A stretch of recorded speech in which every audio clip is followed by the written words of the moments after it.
তাকে এমনি মারা হয় নাই, ইনজেকশন পুশ করে মারা হয়েছে। এটা আমি কারো মুখের টাকা না, যেই ডাক্তাররা করেছে ঠিক আশফাক ভাই ওই বেডে আমারও ট্রিটমেন্ট করছে। কারণ আমারও তো বলো কইছিল, আমারও একটা রিং বসানো। তো সাইদি সাহেবকে যেই রুমের ভিতরে,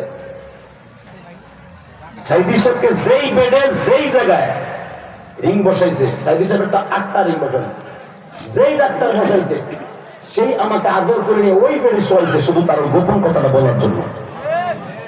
আল্লাহ কসম করে বলতে পারি, আল্লাহ কসম করে কোনো মিথ্যা কথা বলে না। আমার ওই ডাক্তার বলতেছিল যে আমরা 8 জন ডাক্তারকে নিযুক্ত করা হয়েছিল তার চেঞ্জ করার জন্য, তার হার্টে আবার ব্লক হয়েছে, মিনি স্ট্রোক করে ফেলেছে। তখন হুজুর আমাদের 8 জনকে বের করে দেওয়া হলো। আমরা যদিও দল করতাম ওইটা, কিন্তু আমাদেরকে নিযুক্ত করার পর যখন শুনলাম মুস্তফা জামান শুধু একা থাকবে, তখন আমরা বুঝে ফেলেছিলাম সাইদি সাহেব আর এই ব্যাগ থেকে, এই রুম থেকে আর নিঃশ্বাস নিয়ে বের হবে না।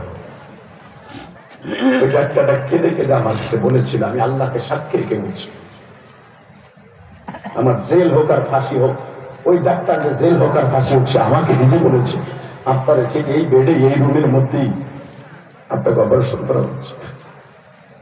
সাইদি সাহেবকে যখন লাশ করে বের করা হলো, আমরা তখন হসপিটালে ছিলাম না। কথাটা আমি কেন বলছি, সাইদি আজকে জান্নাতে, কিন্তু যে জামান মুস্তফা জামান এবং যে সমস্ত কুলাঙ্গাররা করেছিল, কিয়ামতের মাঠে বুঝতে পারবা আমার মালিক কি পারে। এবার হবে সঙ্গে আমার মরণে, এবার হবে সঙ্গে আমার কবর, এবার হবে সঙ্গে আমার মিজানে,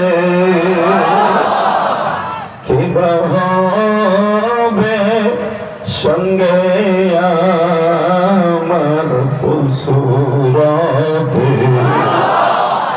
আল্লাহ তুমি বন্ধু হইবা কবরে,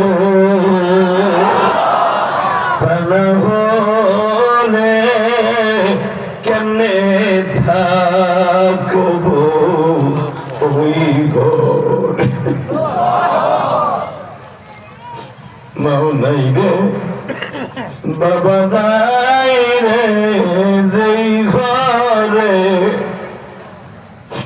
সঙ্গী সাথী কেহ নাই রে, ওই ঘরে একা একা পড়ে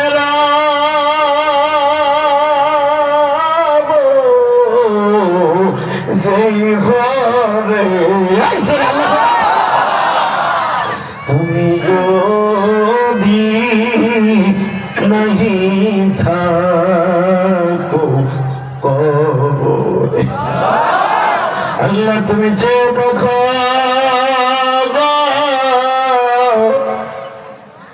নবাবগঞ্জের ঐতিহ্যবাহী শুনলা এই হাই কলেজ মাঠে অনেক বাজান মনের কথাগুলো তোমার বুঝায় বুঝায় কান্দে। দুনিয়ায় যদি বিপদে পড়ে যায় এক দোকানদার আর এক দোকানদারকে বাঁচায়, এক ভাই মামলা খাই আর এক ভাই জেলখানায় দেখতে যায়।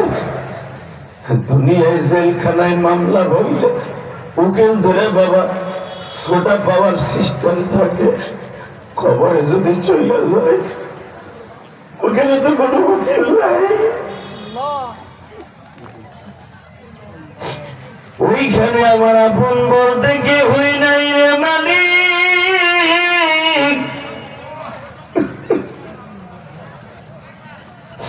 আমি দেখতেছি এখানে তোমার অনেক পাগল মুরিদরা এখানে আছে, চরমনার মুরিদরাও আছে। আল্লাহ জাহান্নামের আগুন কেমনে সহ্য করব? আল্লাহ আমার আলেম ওলামা বাইরে আছে, এদের তেলে মাসে ইমামতি আছে, মাদ্রাসায় মুহাদ্দিস গিরি আছে। আমি ইলিয়াসুর রহমান জিহাদের কিচ্ছু নাই। কোন পুঞ্জি লইয়া কবরে তোমার কাছ থেকে মাপ পাবো? আল্লাহ প্যান্ডেলের মধ্যে যারা বয়ে বয়ে কান দেয় এদের জীবনের গুনাহ মাফ করে দাও। জোরে কোন আমিন। আরো জোরে, আরো জোরে।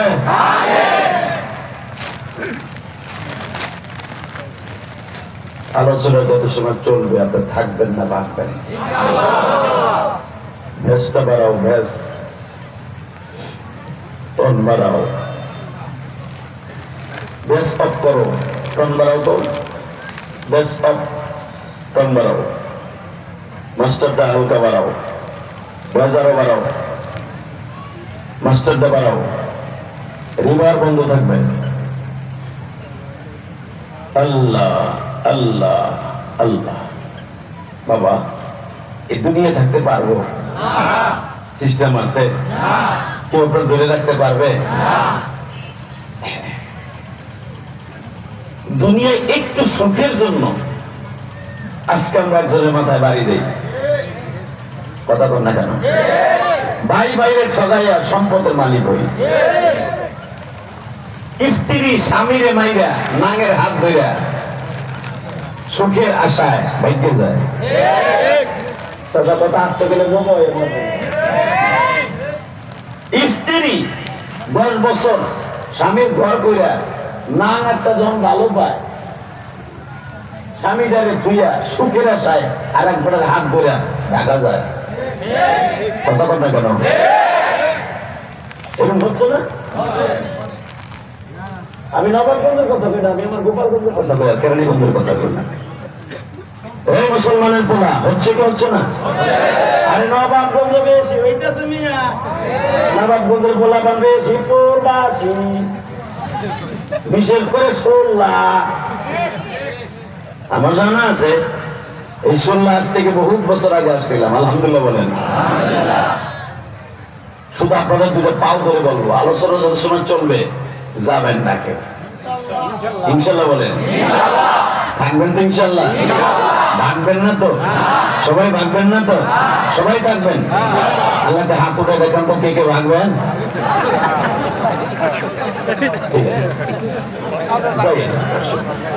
মাঠ খালি হইলে আমিও খালি। আল্লাহ আপনি আমাদের সবাইকে মাফ করে দেন।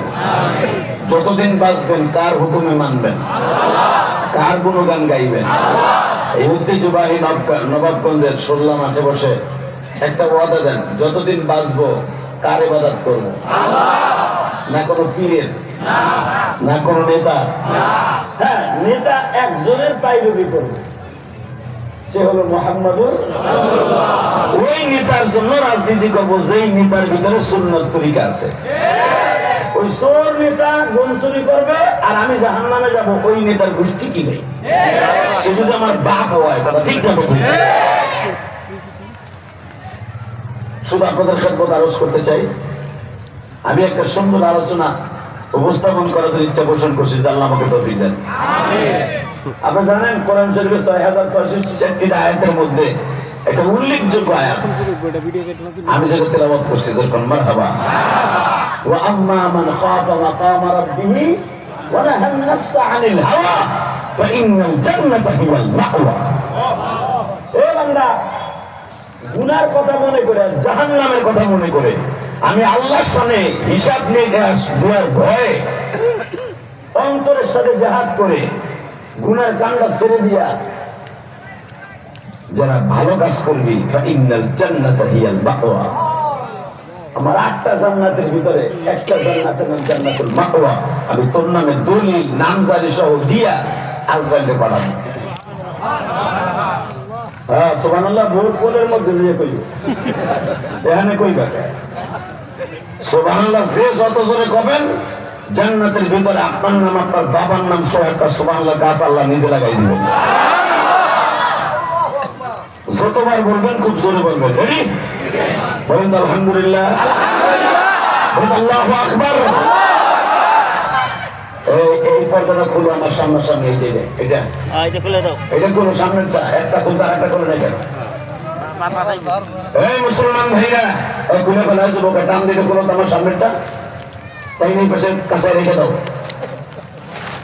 আপনার সামনে এই যে এই যে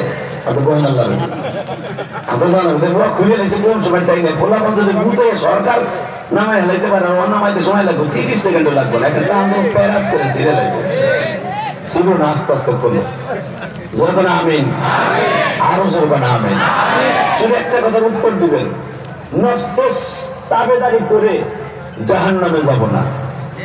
নফসে যদি কয় ইশারের নামাজটা পড়িস না, ওর কথা শুনবো না, কথা বল। এই কথা আল্লাহ বলছে, ও আম্মা মান খাফা মাকামা রাব্বিহি ওয়া নাহান নাফসা আনিল হাওয়া। নফসে হাওয়া, নফসে আম্বারা, যার কথায় এই যে পোলাপানে ফেসবুকে এক শ্রেণীর লোকে চেটিং করে, এটার নাম নফসে আম্বারা। নাউজুবিল্লাহ বলেন না। আমি ইলিয়াস রহমান জিহাদি পাপের কাজ করি, নফসে আম্বারা।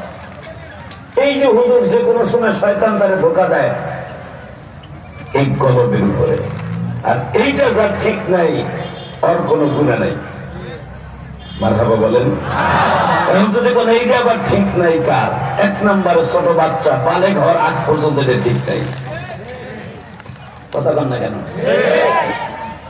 দুই নম্বরে হলো মজদুর পাগল, এটা ঠিক নাই, এটাও ঠিক নাই, পরে কোনো শরীয়ত নাই। মারহাবা বলেন। এইটা সেদিন থেকে ঠিক হবে যেদিন থেকে দেখবেন যৌবনের লালসা আসবে, সেদিন থেকে দেখবেন এটা খালি তিরিং ফিরিং করে। রাস্তা দিয়ে কোন এক ছেলে গেলে দেবো কেউ করা জিনিস যায়, মাঝে একবার মাকে দিচ্ছে আর একবার পুটপুটে দিচ্ছে, কত কর না কেন? বুড়া বেড়া দাড়ি মসুর বারের নিচে সব পাচ্ছে, হেও একটা দেখে পুটপুটে চায়। নাতি ভালো আছো?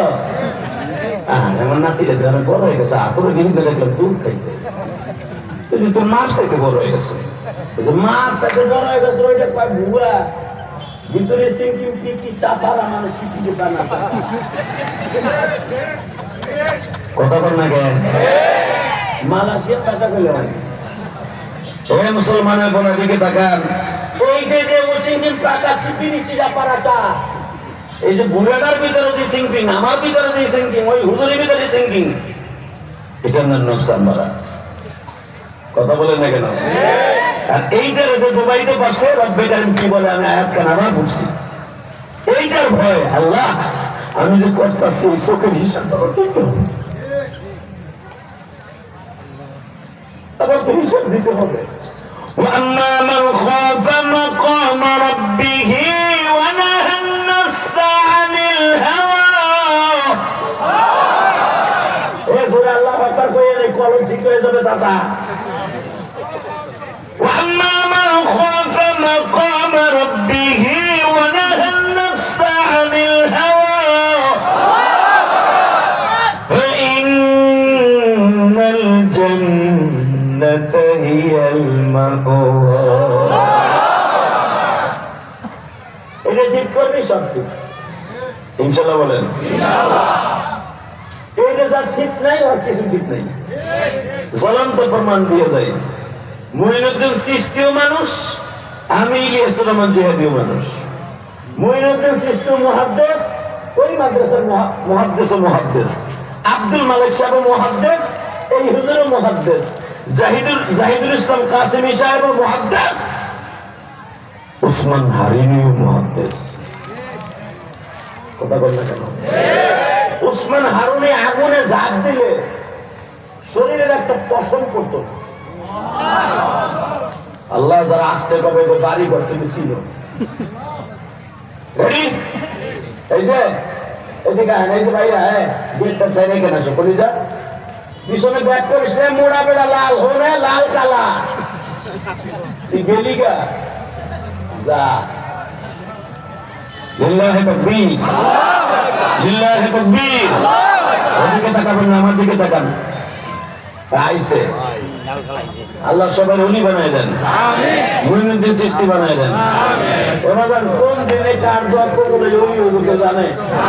এই মাঝে মাঝে আমি এই ঘটনা বলি, তাফসীরের শুরুতে বলি, এই যুবক আজকে এই ওয়াজটা তোর জন্য কাজে লেগে যাবে। মারহাবা বলেন। এই অন্তরের সাথে জিহাদ করা খুব কষ্ট। আমি গিয়েছিলাম জিহাদি হিন্দা ভুয়া জিহাদি, কিন্তু আমি সবচেয়ে বড় জিহাদি হবো যেদিন আমি অন্তরের সাথে জিহাদ করতে পারবো। কথা বলি না কেন? যারা অন্তরটারে লাইন সেটাতে বাইন দেয় ঠিক মতো দুনিয়া চলতে পারছে, নফসে আম্মারাকে লাথি মাইরা নফসে হাসানাকে প্রাধান্য দিয়েছে, খোদার কসম এই লোকটা কবরে যে টেনশন করতে হবে না, ওইটা ডাইরেক্ট জান্নাতি। আল্লাহু আকবার, আল্লাহু আকবার। এই নফসে আম্মারার পিছনে পড়ছিল হযরত ওমর। কে? জোরে কর, আরো জোরে। ওমরের নাম শোনেন নাই? এই ওমর যেদিনকে নফসে আম্মারার পিছনে ছিল ততদিন ওমর প্রতিদিন মদ দিয়ে গোসল দিত। প্রতিদিন ওমরের নেতৃত্বে শত শত গিলাস মদ খাইত মক্কায়।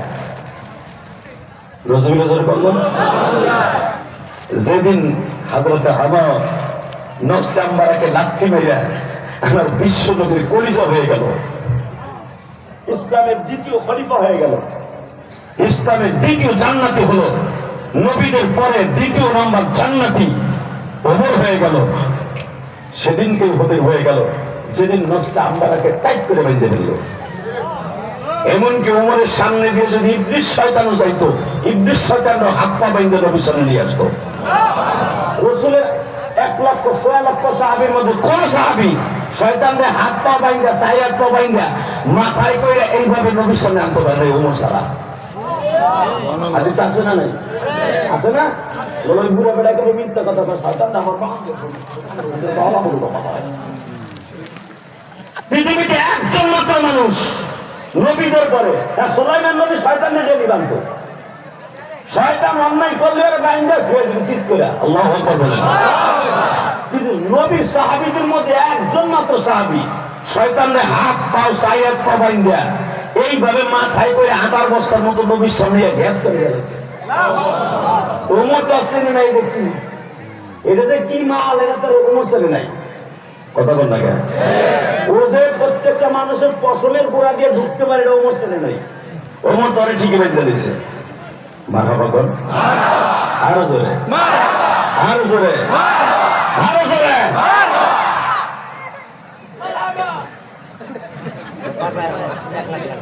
হ্যাঁ ঠিক আছে, লাল লাল লাল শাহজালাল। এই মুসলমানের গোড়া দিকে দেখেন, এখন আপনাকে পুরস্কার আসতে পারে।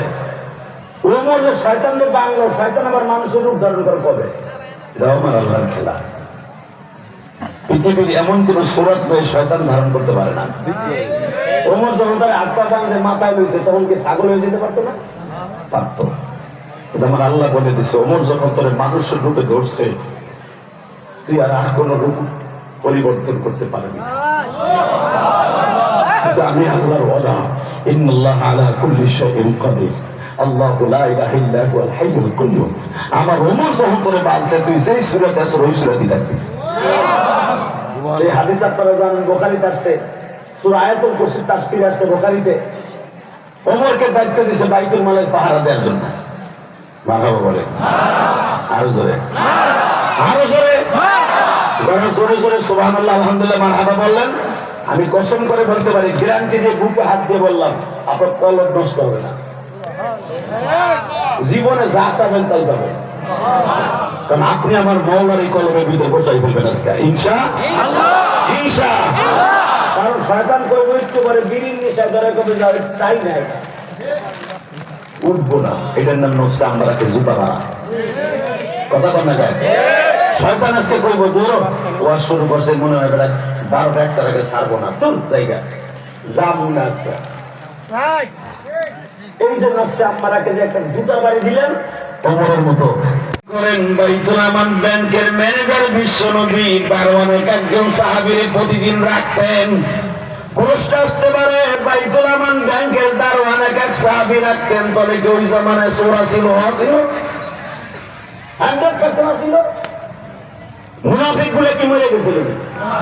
মুনাফিকরা চিন্তা করছে মুহাম্মদকে ফেরত ফেলানোর জন্য। ব্যাংকের টাকা চুরি করলেই মুহাম্মদ রে এই বাইতুল আমান যে আমানতের ব্যাংক এটা খেয়ানত করে মুহাম্মদ রে চোর সাব্যস্ত করবে। নাউজুবিল্লাহ। আরো জোরে করেন নাউজুবিল্লাহ। সবাই কি নবীর বন্ধু ছিল? তাহলে কি আর আমার নবীর দাঁত ভাঙবার লাগতো নাকি? আরে আরে আমার কলিজার নবীরে কত আশা কইরা বুক ভরা আশা কইরা 1000 সাহাবী লইয়া উহুদের মাঠে যাইতেছে। বাইতুল আমান ব্যাংক, নামাজ, রোজা, হজ, যাকাত এই সবগুলোকে প্রতিষ্ঠা করতে যাইয়া আমার নবী দাঁত বাড়ছে। কত করবে কেন বাজান? 1000 নিয়ে রওনা দিল। মাত্র 1.5 কিলোমিটার যাওয়ার পরে 4 কিলোমিটারের 1.5 কিলোমিটার যাওয়ার পরে আব্বাসিয়া গেটের সামনে যখন গেছে, নবী কিছু বদমাইশ আছে নবীর কে ভালোবাসে, আসল রূপ বাইরে হয়ে গেল। এই যে মাদ্রাসার ইমাম, মাদ্রাসা মসজিদের ইমাম সাহেবরা দেখবেন হুজুরের লেগে জান দিয়ে দেয়। হুজুর কোন শালায় যদি আপনারা কিছু কয় আমারে কইবেন, আমিও কান পক্ষীকরণ করে দেবো। এলাকার সবচেয়ে বড় দুশ্মন ওই দেয়। কথা বল না কেন? বিশ্বাস করারে কইছেন যে সেক্রেটারি আমার মাঝে মাঝে চালায়। ফজরও হয় নাই, রাত 3টার সময় কইছে দোস্ত ইমাম এটা চলবো না। ও আমার কাছে কইছে কল রেকর্ড শোনো, তোমারে গালি দিছে। একে বলা হয় মুনাফিক।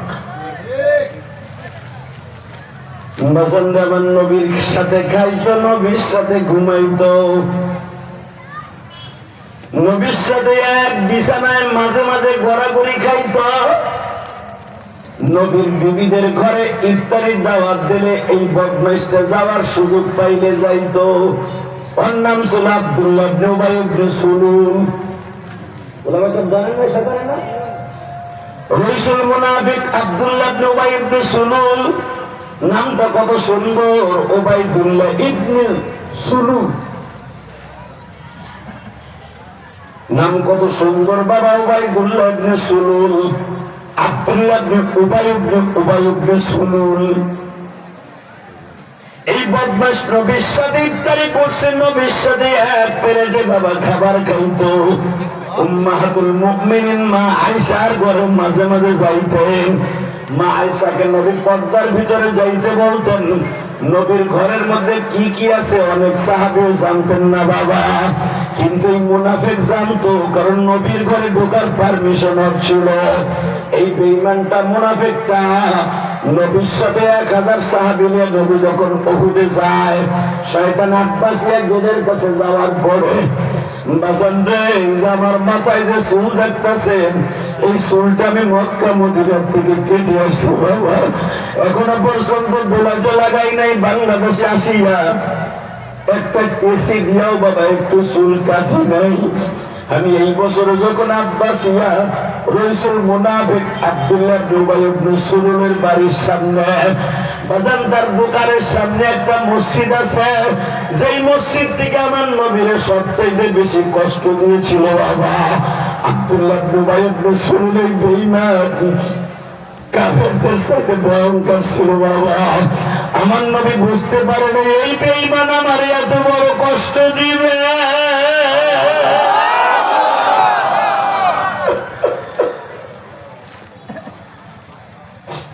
এই আমার ইমাম ভাইরা অনেক মুনাফিক মুসলিম চেনে না বাবা। আমার নবীও মুনাফিক উম্মত চেনে নাই বাবা। আমার নবী তো গায়েব জানে না। কথা বল না কেন? গায়েব জানলে কি শয়তানের সাথে ইফতারি করতো? তবে ওমর বারবার বলছে হুজুর এটা কিন্তু মুনাফিক, এর চিনেন না আপনি। নবী কয় ওমর আমি যা চিনি তুমি তা চিনো না, চুপ থাকো। उसको सुकूत माफ यक्तिम ना सुत्ता कोई मुझे नबीर ऊपर दिया ला तरफाउ असवातकुम फावका साउतिन नबी। আমার নবীর উপর যে তো পৃথিবীর কারো কথা বলা যেত না। ওমর জানার পরেও কিছু বলতেন না। আমার বলতেন হুজুর প্রকাশ হবে এটা মুনাফিক। এই দ্বারা বলতে যে আমার নবী গায়েব জানতেন না। কথা বল না কেন? উপরে উপরে দেখতেন নবীর লেগে জান দিতেছে শয়তান, হালাকে সবচেয়ে বড় শত্রু আমার নবীর। এটা এই জন্যই তো কোরআনে আল্লাহ তারা রাইসুল মুনাফিক বলছে। আল্লাহ আমাদের হেফাজত করেন, ধরবেন আমিন। এবার আমার সাথে উত্তর দিবেন, এই জামানায় যদি আমার নবীর সাথে কেউ যাইয়া এইভাবে নবীর কষ্ট দিত আর ও যদি 16 গ্রামে জন্ম নিত, আমার মন বলে সর্বনার 2টা মরিদ রিক্সা চালুক আর কল্লা রাতের অন্ধকার উড়াই দিত।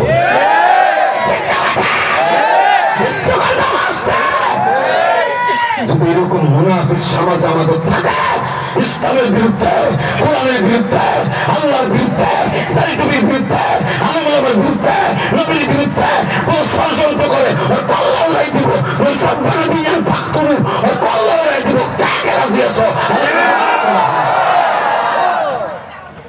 এই তাকবীরদের মধ্যে কোন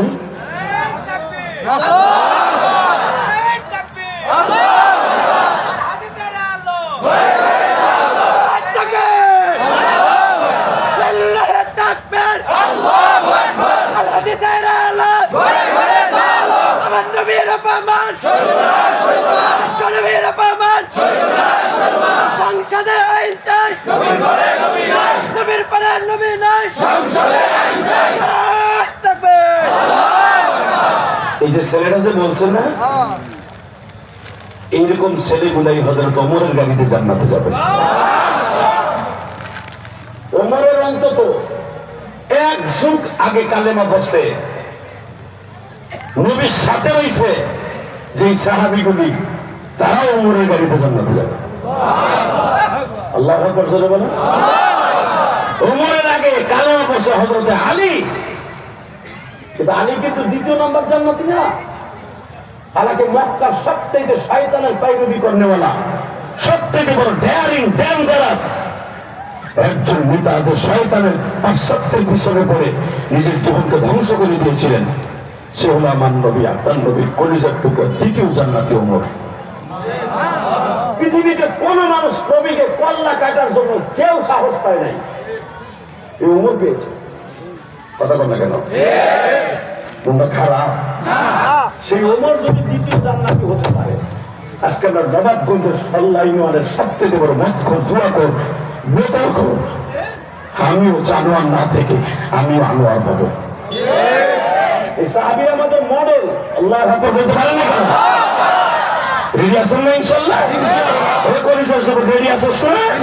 এরকম একটা যুবক যখন তাকবীর দেবে, তুইও লাভ দিয়ে দাঁড়ায় দিব ওমরের মতো। রেডি? রেডি? নবীর সাথে খাইলো ঘুমাইলো 3 বছর, আবার মদিনার লিডার সে, মদিনার এমপি, যার কথায় 3000 ফ্যামিলি চলতো।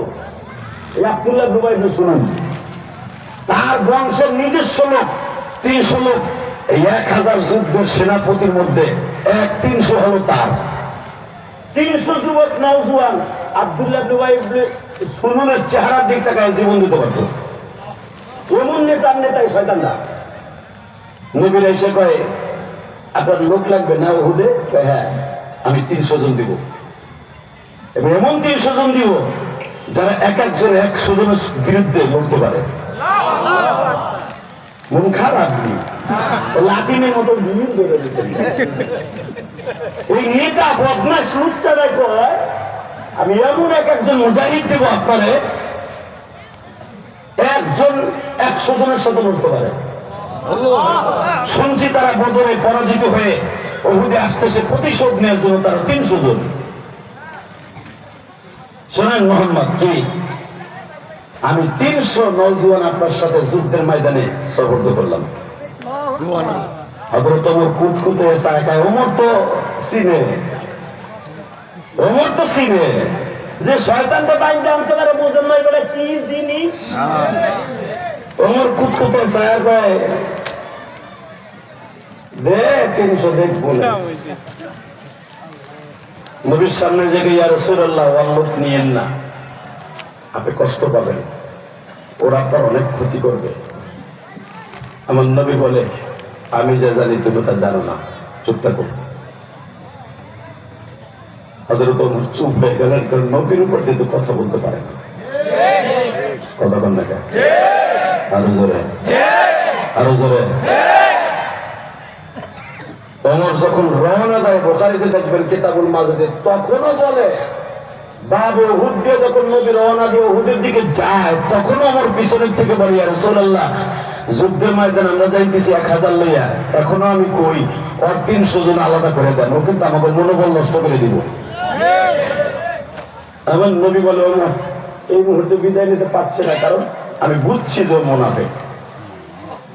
আমি এখন বুঝে লাইছি, কিন্তু এখন যদি আমি ঠিক পাইতে দেই যে 300 জন দিয়ে আলাদা লয়ে যা, বাকি কয়েকজনের ভিতরে শক্তি হার কমে যাবে।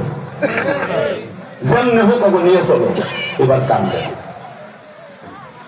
এবার নবীর জন্য দিকটা নরম করে ফেলেন, তো তাহলে এই নফসে আমার সাথে জবাই দেওয়া হবে। আমার নবী বাবে উহুদ দিয়া যারা মসজিদে নববীতে নামাজ পড়ছেন বাবা, 20 নম্বর গেটটার নাম হলো বাবে উহুদ, 21 নম্বর গেটটার নাম হলো আসল মসজিদে নববীর, 21 নম্বর গেট হলো বাবে বাদার। বাবা 20 নম্বর গেটটা যেখানে একটা ছোট্ট ঘড়ি আছে, মিডল সদর, একবার উহুদ পাহাড় দিশটা বাবা। এই দরজা দিয়ে আমার নবী যখন মসজিদে নববী থেকে, সংসদ থেকে যুদ্ধের সব কিছু সরঞ্জাম নিয়ে 1000 বাহিনী নিয়ে উহুদের দিকে রওনা দিছে।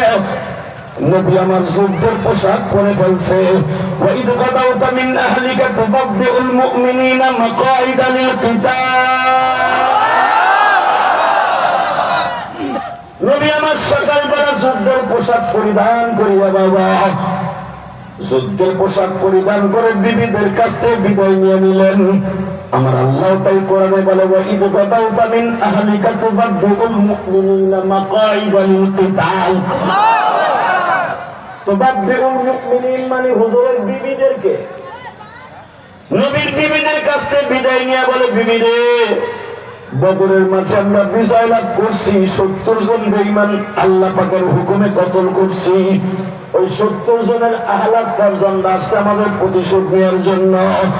শুনতে পাইলাম এই যুদ্ধের মধ্যে আবু জেহেলের ছেলে ইকরামা কোটি কোটি টাকা ইনভেস্ট করছে। আবু সুফিয়ানের ছেলে খালিদ বিন ওয়ালিদ কোটি কোটি টাকা ইনভেস্ট করছে। অর্থাৎ এই জামানার কথা বলছি, ওই জামানার শত শত টাকা ইনভেস্ট করছে, গুন্ডা ভাড়া করে আনছে। তারা 3000 আসতেছে, বিবিরা উহুদে যাইবার সময় তোমাদের কাছ থেকে বিদায় নিয়ে গেলাম। আল্লাহ তাই কোরআনে বলে, তুবাব্বিউল মুমিনিনা মাকাইদা লিল কিতাল।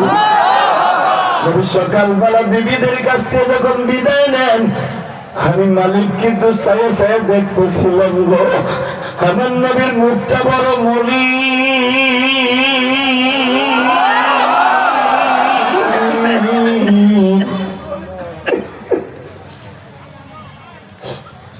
বদরে বেঈমানরা ছিল 1000, আমরা ছিলাম 313 জন।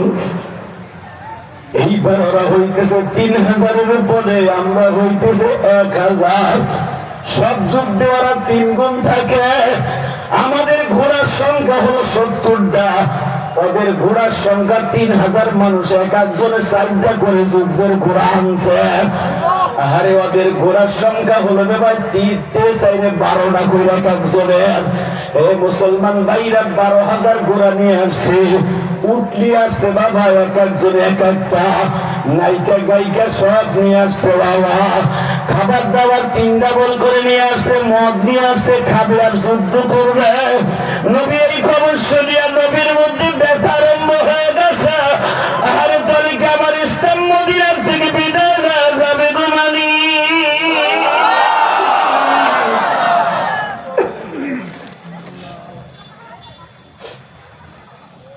1000 নিয়ে আমার নবী বাবে উহুদ দিয়ে রওনা দিলেন বাবা। বাবে আব্বাসিয়ার এখানে যাওয়ার পরে ওমরের কথাই সত্য।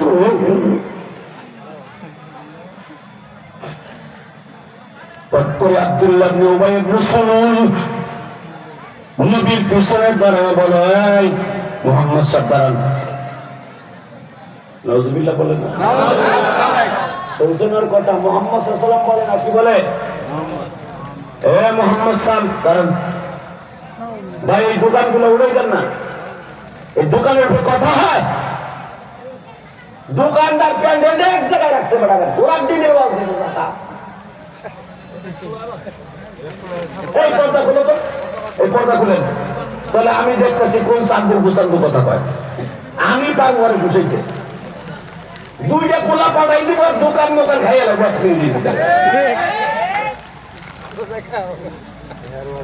আল্লাহ মাফ করুন, চলবে না। আমিন। বাবা, কথা সিরিয়াল করতে কষ্ট হয় না? সাহস কত বড়, এতগুলো আল্লাহর বান্দা উলামা একবার বসে আছে। এই আলেম গুলার একটা দাওয়াত জানতে পারবেন গানের প্যান্ডেলে? এই যে আশফাক সাহেব তো অনেকবার মিটিং করবো, কয়টা আলেম আয় দেয় কথা বল না কেন? বহুত নেতা কোথারা এই মাঠে মিটিং করবো, কয়েকজন ইমামরা পান খালি দেখবেন। কারণ ইমামরা তো নোটের লোকে নেতার পিছনে ঘোরে না। আর তুমি তো মজিবারের ছবি আলা পাইলি আয় মাল পকেটে আয় মিটিংয়ে কথা বল না কেন? ভোট দেওয়ার সময় এসে কি পাতাছি কইছে একজনে মারছে আর একজন তা তো কইছে। এটা হলো 1 নম্বর মুনাফিক। কথা বল না কেন? জোরে, আরো জোরে, জোরে। এক সাসা কথাই কেন দাঁড়িয়ে মিন্দি দিয়ে চিন্তা করতেছে, সিগলা নিতে বলবো ওরে কি হয়ে যাইব। লিল্লাহি তাকবীর, দিন ইসলাম, দিন ইসলাম কায়েম হোক, কায়েম হোক। কও না দিন ইসলাম, দিন ইসলাম। আমি একটা কইছি দিন ইসলাম, দিন ইসলাম। আমার স্বাস্থ্য ভাই, স্বাস্থ্য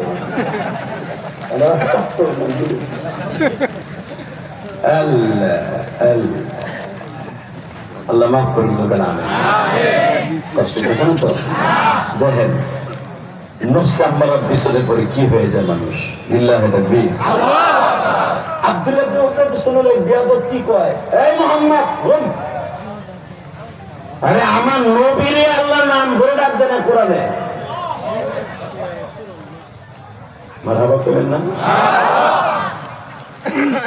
আমার নবীরে বিভিন্ন জায়গায় বিভিন্ন সূরাতে ডাক দিয়েছে। কিভাবে ডাক দিয়েছে দেখেন, ইয়া আইয়ুহাল মুসাম্মিল কুমিল লাইলা ইল্লা কলিলা,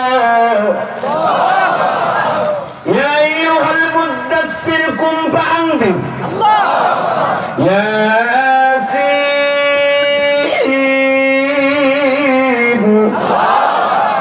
হামিম, তাহা।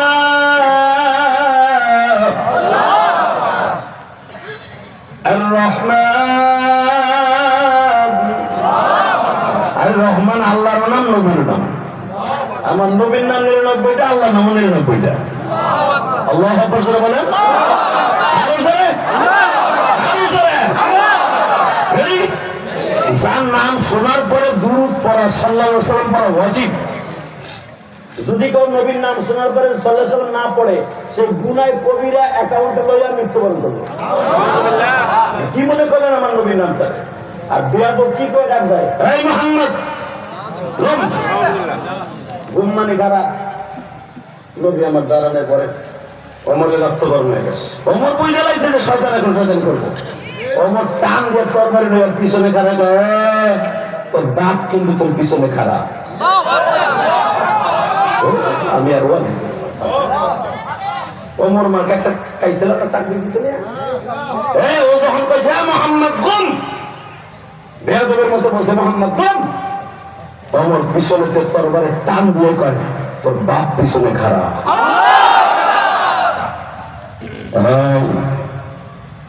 আমি তোরে কত 500 দিনের থেকে চিনে ফেলছি। যখন থেকে আমার নবী যুদ্ধের ট্রেনিং দিয়ে যুদ্ধের সরঞ্জাম গোছাইতেছে, নবী যখন সকালে যুদ্ধের পোশাক পরিধান করে, আমি উমরও যখন পড়ি, তখনই আমি গুঞ্জন শুনছি যে তুই তোর নকলিয়া বাইকে যাবি। আমি জানি বলি নাই নবী কষ্ট পাবে। আর একটা বার যদি আমার নবীর বেয়াদবির আচরণ করস, তো বলি থাকবো এক জায়গায় কল্যাণ। আমি আমার অস্ত্র জমা দিছি, ট্রেনিং জমা দেই নাই। কয় টাকার নেতারে শালা, ওই বেঈমানের বাচ্চা, তুই কয় টাকার নেতা? তোর মতো নেতা ওমর প্রতি মাসে বেতন দিত কয়েক কোটি টাকা। তোর মতো মদিনার নেতা ওমরের করছে আগে ফুটি মাছ হাতে হাতে মাইরা কোন করছে বুঝতেন না? তোর মতো ফুটি মাছের নেতা আমি করছো বুঝতেন করছে। খুশিও করে দিলাম, তুই চলে যাবি, এমনি যাবি। আমার নবী তোর দ্বারা কষ্ট পায়, তোর দুনিয়ায় বেঁচে থাকার অধিকার নাই।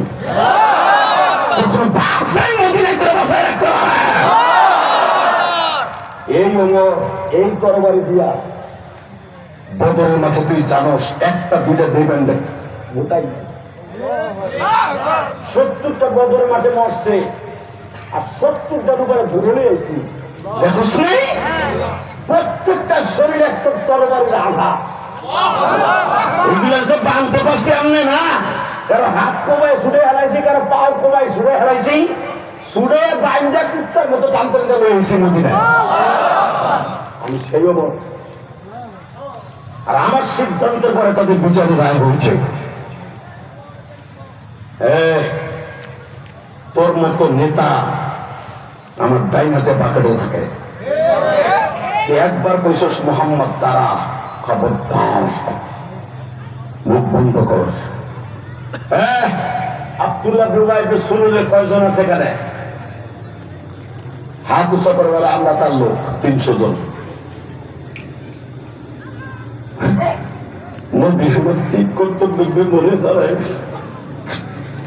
আমার নবীর মতো নরম দিলের মানুষ পৃথিবীতে আল্লাহ কাউরে বানায় নাই। সময় তিরমিজিতে দেখবেন আমার নবীর বডিটা ছিল তুলার চাইতে নরম, নবীর অন্তরটা ছিল তার চাইতে নরম। এই নরম দিলের ভিতরে যখন গরম পাথর দিয়ে বাড়ি বসে, নবী আমার গায়ের উপরে বইয়া বসে। কয় কি ওমর দেখলেন আমার নবী যদি ভেঙে পড়ে সাহাবীদের মনোবল ভেঙে পড়বে। ওমর পিছনে দাঁড়াইয়া বুখারীতে দেখবেন আমার বাপের বানানো কথা না, আল্লামা মাদিনুল হক বুখারীর মধ্যে লেখছে ওমর আব্দুল্লাহ ইবনে উমাইর পিছনে দাঁড়াইয়া দীপ্ত কণ্ঠে বলে দিলেন, নবীজি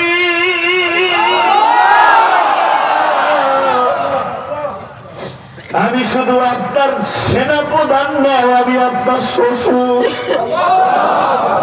আমি আমার মেয়ের বিধবা বানাবো, আপনার এই অবস্থার দিকে আপনি ভাবলেন।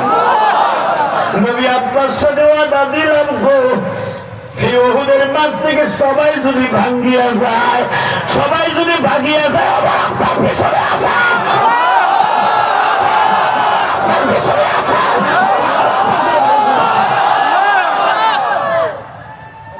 কেউ সবাই চলে গেল, ওমর আছে। বাজারে একটা সেকেন্ড দেরি করে নাই।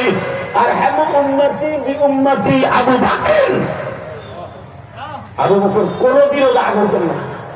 আমার নবী বলছেন আর হেম উম্মতি বি উম্মতি আবু বকর, আমার আবু বকর হল আমার উম্মতের রহম, সবচেয়ে নরম দিলের মানুষ। সেদিনকে আবু বকর পুরো আগুনের মতো গরম হয়ে বলি, ইয়া রাসূলুল্লাহ আমার একটা নরম পান, আমি আজ থেকে নরম না, আমি গরম। ওমর ছিলেন আপনার শ্বশুর, আমি আপনার শ্বশুর। সবাই যদি বাইরে যায় আমরা দুজন আছি।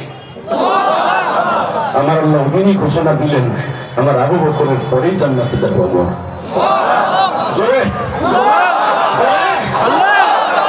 ওমর ছিল মাক্কি জিন্দেগিতে জানো, আজকে নবীর জন্য হয়ে গেল আল্লাহ নূর আলা নূর, মারহাবা। আমার নবী আবু বকরের কানে হাত দিয়ে কানে কানে ফিসফিস করে আবু বকরের 300 জন লোক যদি রয়ে যায়, বাকি 700 জনের ভিতর তো ফাটল ধরবো। শয়তান তো সবার সাথে আছে, আমার সাথে শয়তান আছে ওমর, আবু বকর কিন্তু আমারটাই আমার সাথে পারে না। কিন্তু আমার সাহাবীদের সাথে তো শয়তানের ধোঁকা দিয়ে নিয়ে যাবে, এখন কি করব? আবু বকর বলে, ইয়া রাসূলুল্লাহ ওই শয়তানের কয়জন ছাড়া একজন যুদ্ধও মাঠ থেকে যাবে না, যাবে না, যাবে না, যাবে না। 100% আল্লাহর পরে ভরসা করে গ্যারান্টি দিলাম ইনশাআল্লাহ। এবার আমার সাথে একটা আওয়াজ দিবেন যদি সত্যিকারে মুসলমানের রক্ত আপনার সঙ্গে থাকে। উহুদের মাঠে যদি সাহাবীদের সেই মরণকর যুদ্ধ না করত, নবাবগঞ্জ, কেরানীগঞ্জ, গোপালগঞ্জ, মানিকগঞ্জ, যত গঞ্জ দেখো, ফরিদপুর, শরীয়তপুর, মাদারীপুর, চাঁদপুর, রংপুর, দিনাজপুর, পৃথিবীর কোথাও ইসলাম আসতো না। সত্য না মিথ্যা? এই যুদ্ধের কথা শোনার পরে যদি চুপ করে বসে থাকেন, আমি মনে করব সত্যিকারে মুসলমানের রক্ত আপনার শরীরে দুর্বল আছে। আমার নবী সাহাবীদের মনোবল ফিরে আনার জন্য টস করে বলে ফেললেন, তোমরা সবাই যদি ভেঙে যাও, আল্লাহকে সামনে নিয়ে আমি যুদ্ধ করব। হয় নাই? আমার নবী এতবার একটা কথা, আমার নবী, তোমরা যদি সবাই ভেঙে যাও, লা হারাবা আনা ইবনে আব্দুল্লাহ ফি সাবিলিল্লাহ, যুদ্ধের ময়দান থেকে, যুদ্ধের মাঠ থেকে আনা ইবনে আব্দুল্লাহ লা হারাবা, আমি ভাববো না, তুমি সবাই ভেঙে যাও, আমি আছি। আমি আব্দুল মুত্তালিবের নাতি, আব্দুল মানাবের নাতি, কুসাইয়া বিন কালাব বিন কাররা, কাব বিন মুররা বিন গালিব বিন বাহার বিন নদর বিন নজর বিন মাআদ বিন আব্বান। আমার পূর্বপুরুষ 12 পুরুষ পর্যন্ত যুদ্ধের মাঠ থেকে ভাগে নাই। আমি মুহাম্মদ কোনদিন ভাগি নাই, ভাগবো না, ভাগি নাই, ভাগি নাই, ভাগবো না। আমার নবী এমন করে গরম হইলেন, সাহাবাগণ বললেন, হুজুর আমরা এক একজন 100 করে, যদি থাকে আমরা 700, 100 করলে কত? 7,000, আর ওরা আরো 3,000। মানুষের মনোবল কিন্তু সবচেয়ে বড় বল। হতে পারে পৃথিবীর সবচেয়ে বড় কুস্তিবিদ, দেখা যাবে আপনার মনোবলের কারণে ওরা এমন জায়গায় ঘুষি একটা দিচ্ছেন, লাথি দিচ্ছেন, ওয়ান ধরে কথা বল না কেন? ওই যে লাঠিটা যে গুপ্ত স্থানে ওরা দিচ্ছেন, ওইটা আপনার মনোবলে দিচ্ছেন। কষ্ট হইতেছে? টাকা নেই দিকে কোন দিনের চোখের পানি কবে কবুল হবে আপনি নিজেও জানেন না। আমার নবী যখন জারি দিলেন আপনি আব্দুল্লাহ লা হারাবা ফি সাবিলিল্লাহ, এই যুদ্ধের ময়দান থেকে, আল্লাহর রাস্তা থেকে আমি সরব না, তোমরা যাও।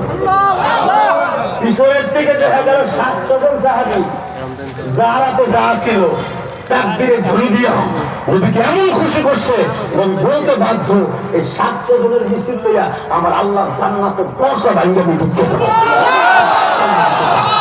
মুসলমানের পোলা, এখানে যে কয় হাজার মুসলমান আলিম উলামা আছেন, যদি কখনো ডাক দেওয়া হয় কাদিয়ানীদের বিরুদ্ধে, ওই যে 15 নভেম্বর ডাক দেওয়া হবে সর্বাধিক ধরে কাদিয়ানীদেরকে মৃত্যুকণ্ঠে আওয়াজ দিয়ে দেখাইতে হবে, ও মুসলমান ঘোষণা করতে হবে, করতে হবে, করতে হবে।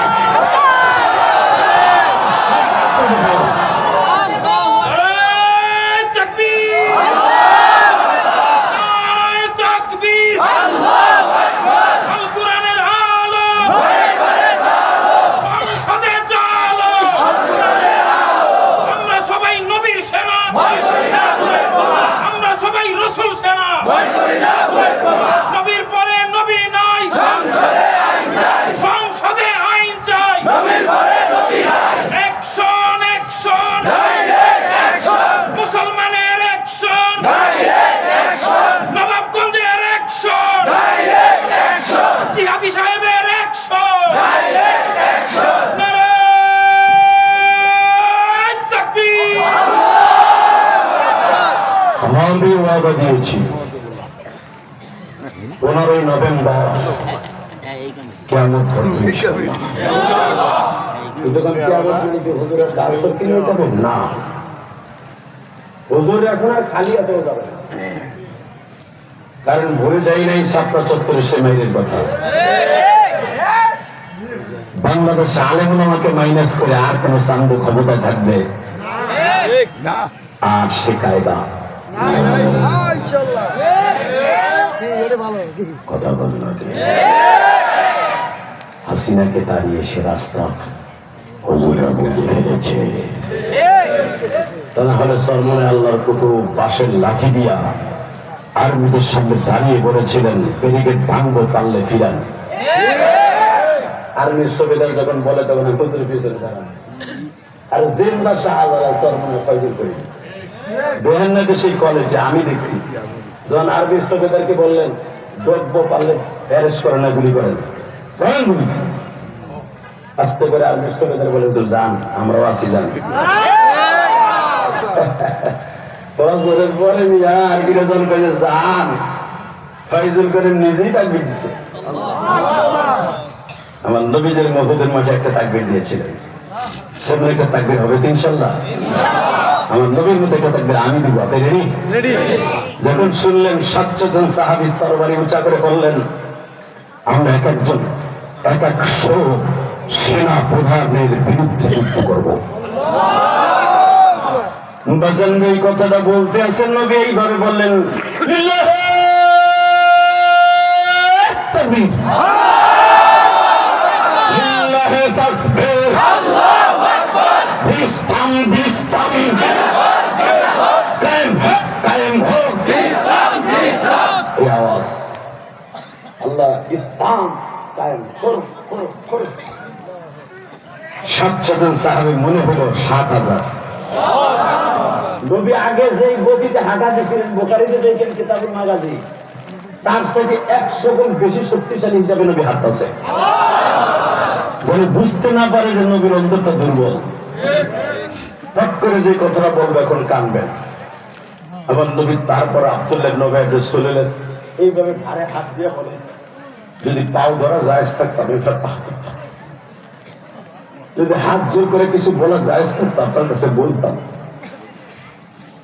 আস্তাঈনু ফাস্তাঈন বিল্লাহ চাইতে হবে তার কাছে আপনার কাছে না আস্তাঈন বিল্লাহ আল্লাহ চাওয়ার সিস্টেম দিছে তার কাছে আপনার কাছে না তবে একটা কথা বলি আপনি এখনো একটু চিন্তা করে দেখেন আপনি 300 জন লোক নিয়ে বাইরে গেলে আমি অনেক কষ্ট পাব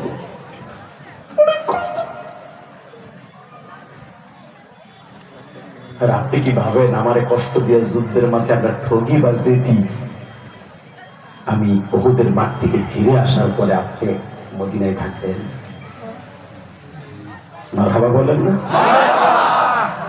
আল্লাহ আপনাকে মদিনায় থাকতে দিবে না আব্দুল্লাহ ইবনে উবাই রাসূলুল্লাহ বেয়াদব কি বলল জানেন মদিনা তোমার বাপের না নাউজুবিল্লাহ আস্তে বলে বলবো ইয়ামার বলে না আমি আবার বলছি নবীর ইশক যদি অন্তরে থাকে নাউজুবিল্লাহর ভলিউম বাড়াইতে হবে রেডি নবী যখন বললেন আমরা যুদ্ধে ঠগি আর জিতি যদি আমার একটা সাহাবী ওমরের মতো বাইচা মদিনায় আসে আপনার বংশকে নির্বংশ করে দিবে আল্লাহ চট করে বলে মদিনা কি তোমার বাপের মদিনা আমাদের বাপ দাদা তোমার বাপ দাদার হলো মক্কা আর আমার বাপ হলো মদিনা হযরত ওমর বলে নবী যুদ্ধে পরে যাবো আগে ওরে কুত্তার মতো জবাই দিই আমার একটা ছেড়ে দেন নবী বলেন না আমি চাই না মুসলমানের হাতে যুদ্ধে যাবার আগে কোন মুনাফিকের মৃত্যু হোক এবার আমার দিকে তাকানোর চোখের পানি ফেলাইয়া কাঁদবেন বিশ্ব নবী 700 জন নিয়ে গেলেন আপনারা জানেন উহুদের মাঠে বাজান যুদ্ধ আরম্ভ হয়ে গেল নবী আমার 50 জনের একটা বাহিনী একদিকে রাখছিলেন তাদের বলছিলেন আমরা ঠগি আর জিতি এই ঘাটিটা ছাড়বা না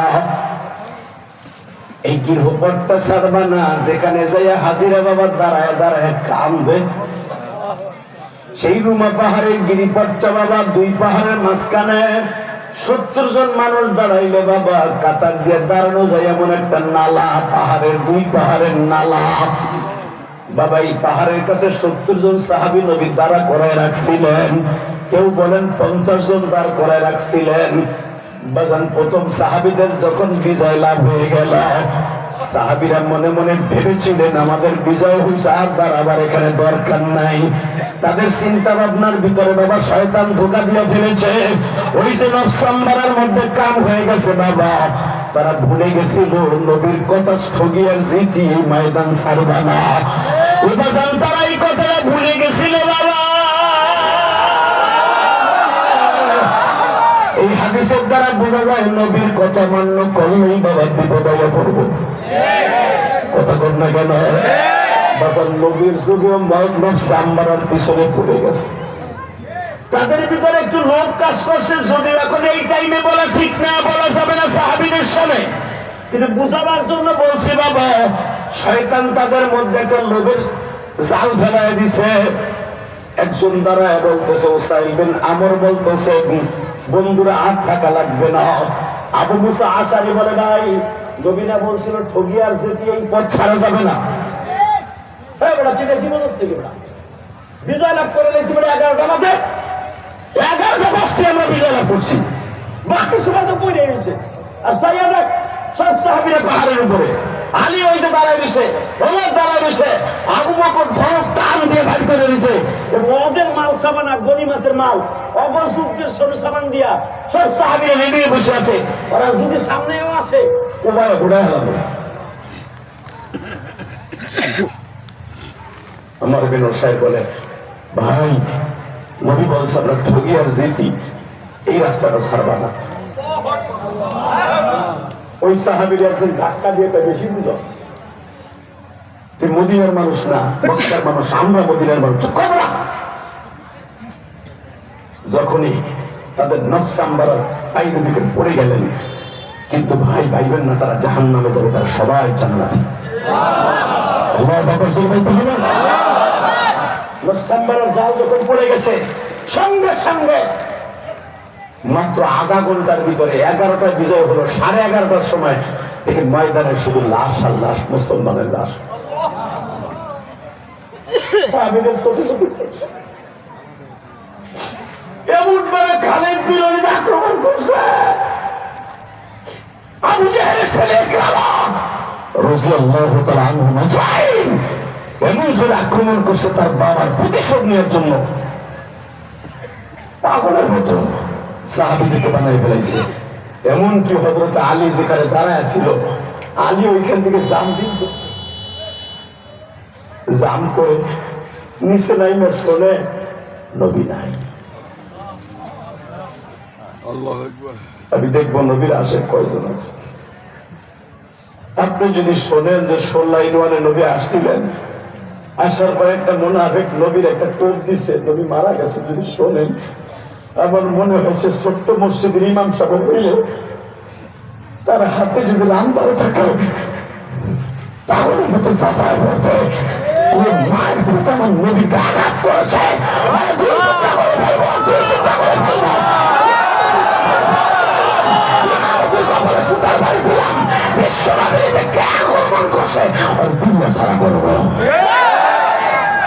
একে বলা হয় হব্বুন নবী। ঠিক না বেটি? বাজান এবার আমার দিকে তাকান। হযরত আলী তো মাত্র 1টা বছর হইছে ফাতেমারে বিবাহ করছে বাবা। বদরের যুদ্ধ থেকে এসে প্রথম ফাতেমারে বিবাহ করার পর এটা হলো প্রথম যুদ্ধ। তখন ফাতেমার পেটে হযরত হাসান বাবা প্রেগনেন্ট, গর্ভ। হাসান জন্ম নিয়ে যার মাত্র 1 থেকে 1.5 মাস পরে। কেউ বলেন হাসান জন্ম নিয়ে ফেলেছে, যেরকম মারহাবা। কষ্ট হয়? এবার কানবেন, আমি জানি না কার মা নাই কার বাপ নেই। আমার নবীর কষ্টের কথা শুনে যদি কেউ কান্দে, ওই মানুষটা কোনোদিন জাহান্নামে যাবে না। মনটা চাইবে ও কান্দে, কান্দুক, আমি কানবো না। আপনি মনে মনে করবেন কান্দন আসে না, একটা চাপ দিবেন, এটার নামই হচ্ছে আমার দমন করা। বাজান যুবক ভাইরে, আমি তোর 2টা পাও ধরে বলে দিয়ে যাই, দাড়ি ভাগা বাজান আমার যুবক ভাইরা, এ নবকুণ্ডের সল্লাই নানের ভাইরা, আজকে 5ই নভেম্বর হাজার হাজার মানুষ, 5ই নভেম্বরে সল্লাই নানের কলেজ মাঠে বসিয়া হাজার হাজার মানুষ গভীর রাত্রে দেখে বাউ বাবা হযরত আলী যখন শুনতে পাইলেন আমার নবী নাই, হযরত আলী রুমা পাহাড় থেকে জাম্পিং করে নিয়েছিলাম সে বাবা। একজন নাইমবির মসজিদ দিয়া গয়ালি রে, তোর নবী নাই রে আলী।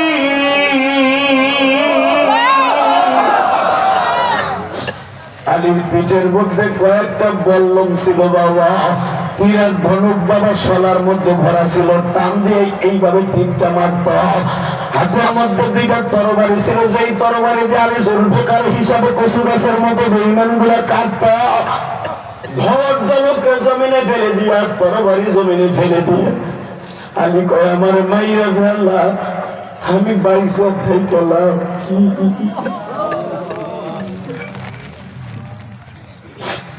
আমি যদি বাইসা থাইকা মদিনায় যাইব, হাতে আমার ডাইকে বলবে আমার আব্বার মাইরা ফেলাইল, তুমি কই আসিলে?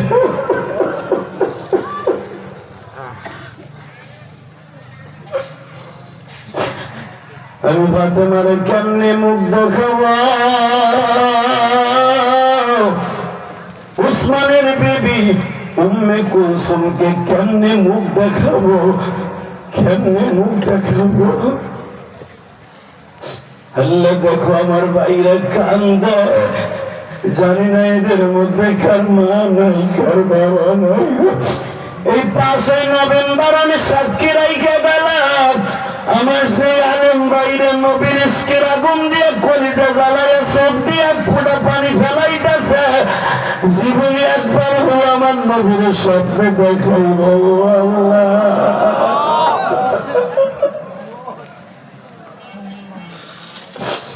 আল্লাহ দেখো আমার ইমাম বাইরে কান্দে, আমরা তো নবীর দেখি।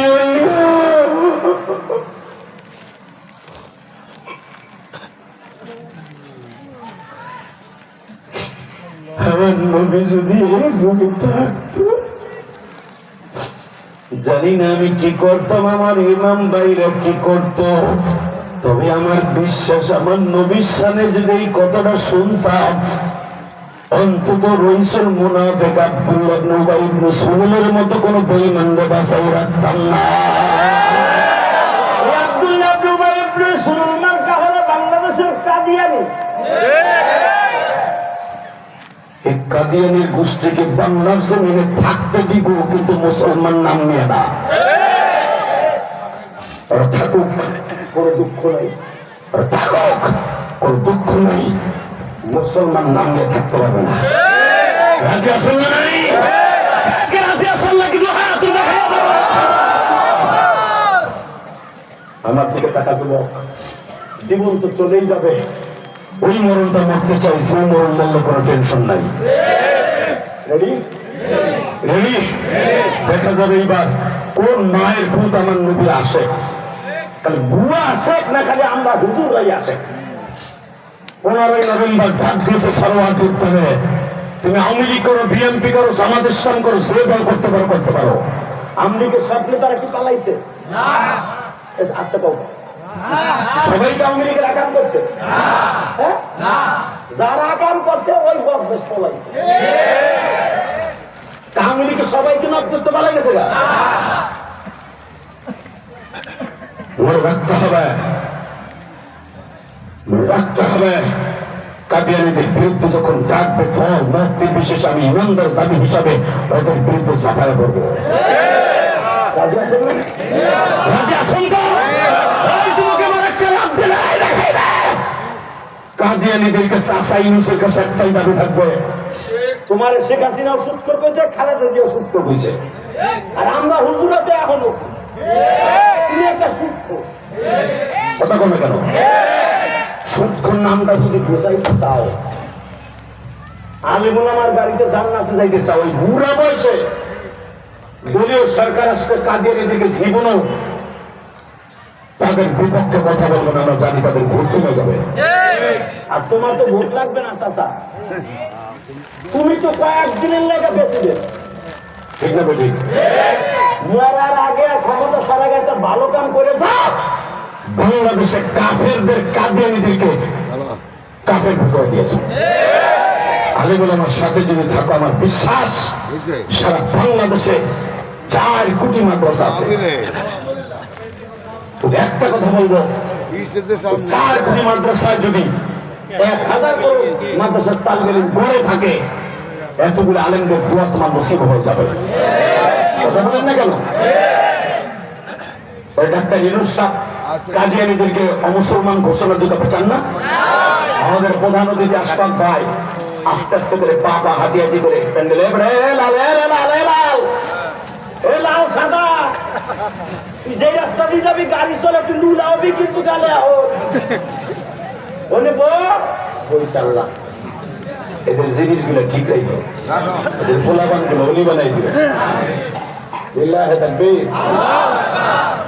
আশফাক ভাই চলে আসছে আল্লাহ কবুল করেন হোসেন ভাই আপনি নমিনেশন পাইছেন শুইনা ফখরুল ইসলাম আলমগীর যখন কইছে ঢাকা কি হয়েছে আল্লাহ কবুল করেন আরে ভাই কালকে তো সাইয়া ছিলাম পরশু দিন দেখি কোন জায়গায় কোনটা রেখে দিছে এই লোকটা কারা নির্যাতিত বহুত সম্পদ তার নষ্ট হয়েছে কারণ হুমায়ুন চৌধুরী বাড়িতে মাহফিলে আসতাম লোকটার মুখটা কালো হয়ে বয়ে থাকতো আমার পাশে আসতে করে আর তার ভাই একটা আছে এর মতো লম্বা না কিন্তু ওদের ভিতরে জিনিস ভরা এ তো আমার একটা মাহফিলও নবাব মধ্যে মিস করে নাই আলহামদুলিল্লাহ বলেন আমার একটা চয়েসের মানুষ আশফাক ভাই যখন ফখরুল ইসলাম আলমগীর সাহেব বললেন ঢাকা 1 আসন এ কি রে ভাই কি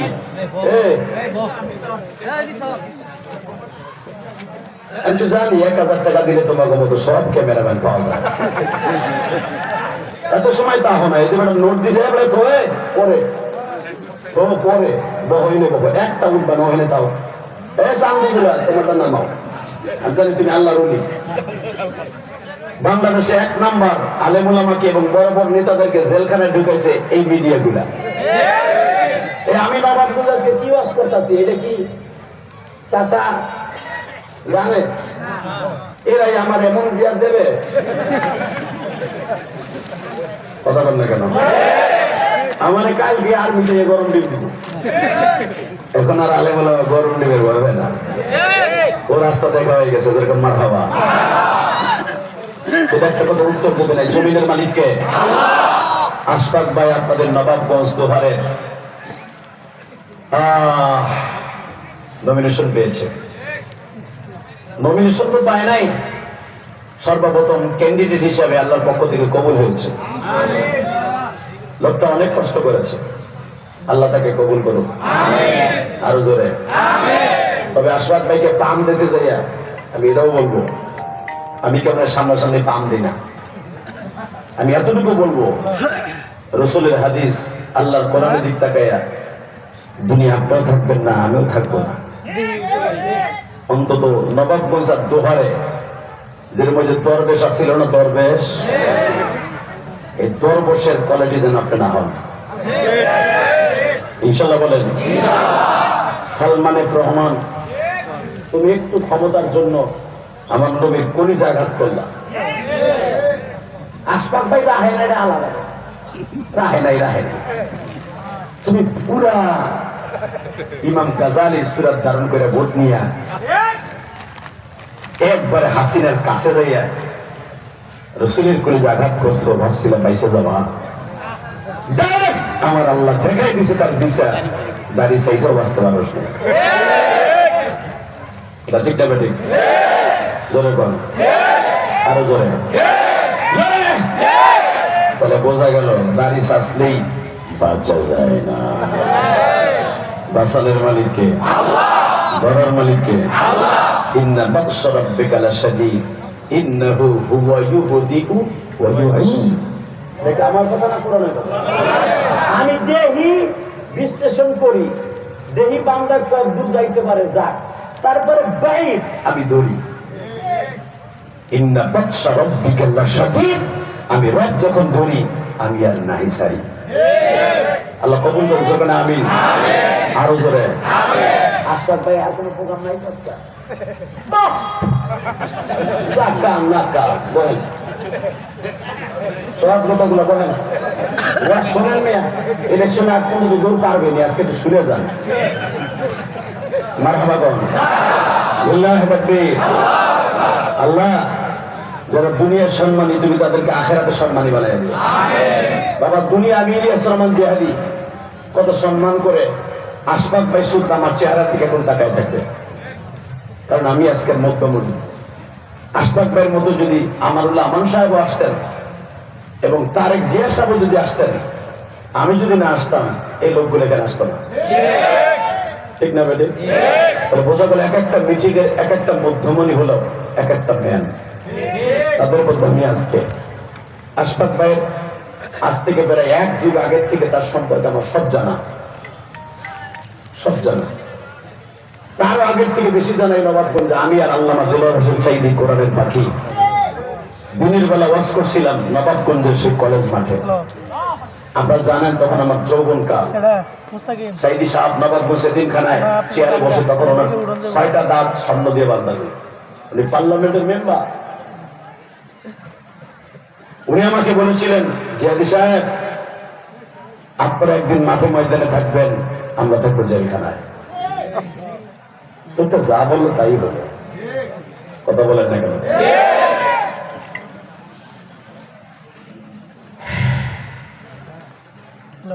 আল্লামা দেলোয়ার হোসেন সাইদি কবরে জান্নাত লা শাক্কা ফিহি।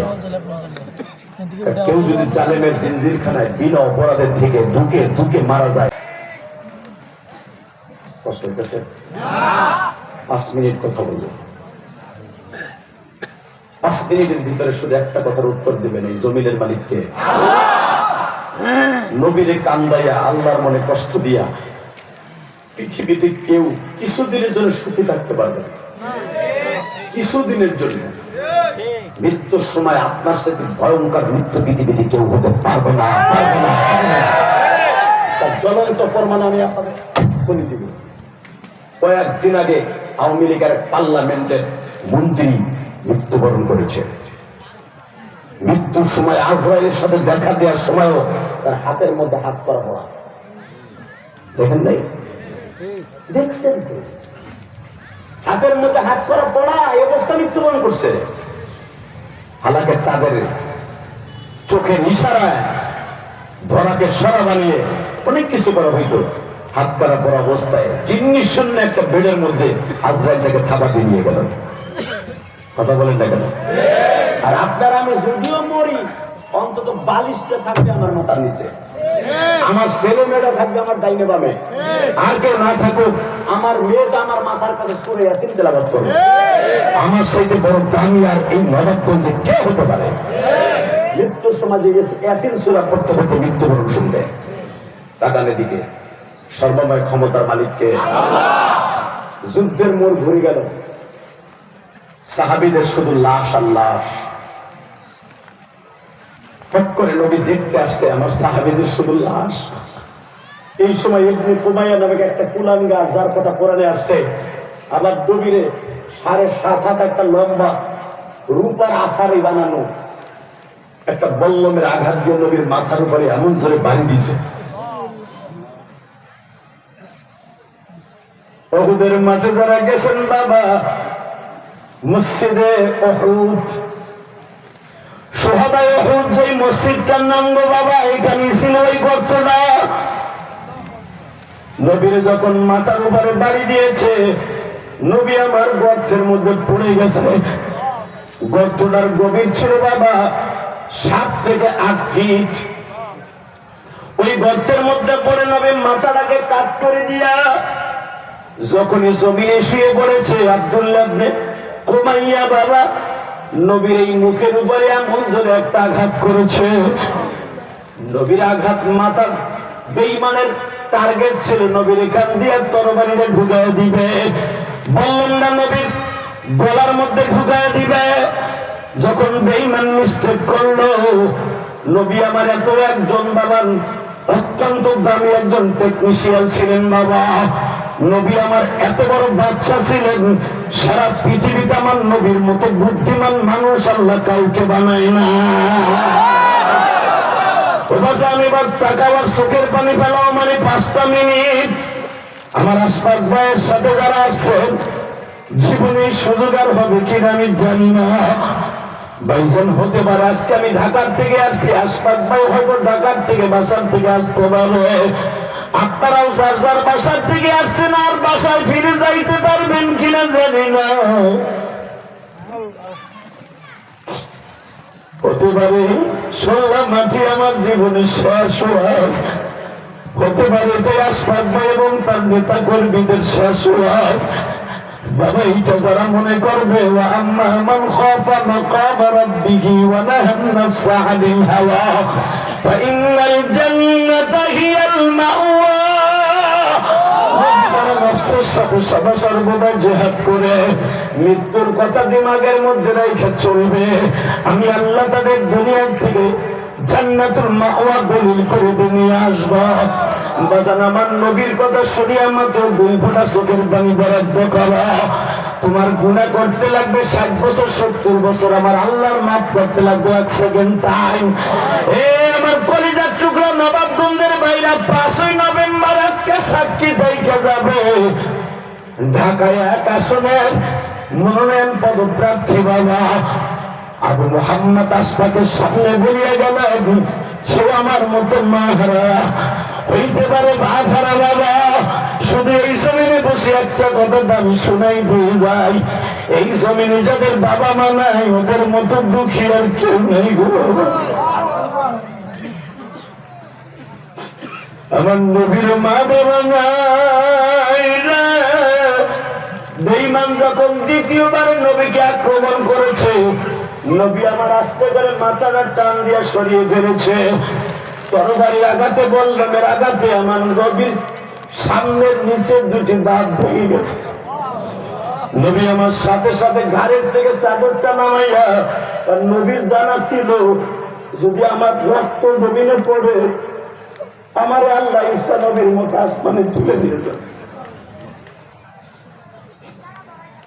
নবী টেনশন করতেছে আমার রক্ত যেন জমিনে না পড়ে। বুখারীতে দেখবেন কিতাবুল মাগাজিতে আসছে, সবাই চিন্তা করে বাঁচার চিন্তা, নবী চিন্তা করে উম্মতের চিন্তা। যদি আমার এই দাঁত ভাঙা রক্ত মুখের রক্ত জমিনে পড়ে, জিবরাইল আইসা আমার উঠে নিয়ে যাবে। এই মক্কা মদিনা কওমি লোকের মতো ডাবায় ফেলবে। নবী আমার চাদর দিয়ে গালটা সাইবা ধরছে বাবা, পিছনের থেকে ইবনে কুমাই আর একটা বাড়ি মারছে বাবা। আমি দেখবো আশেকের রাসূল এখানে কয়জন আছেন বাবা, কে কোন দল করেন আমার দেখার বিষয় নাই, নবীর আশেক কয়জন আমি দেখবো। 3 নাম্বার বাড়ি যখন নবীর মাথার উপরে মারছে, নবীর লোহার হেলমেটটা ভাঙ্গিয়া বাবা এইখানে 2টা করার মতো লোহার ছিল, এইখান দিয়ে ঢুইকা এখান দিয়ে বের হয়ে গেছে। আমি আমার ওয়াজের শুরুতে বলছিলাম আমার নবীর বডির মতো পৃথিবীতে নরম বডি আল্লাহ কোন বডি বানান নাই।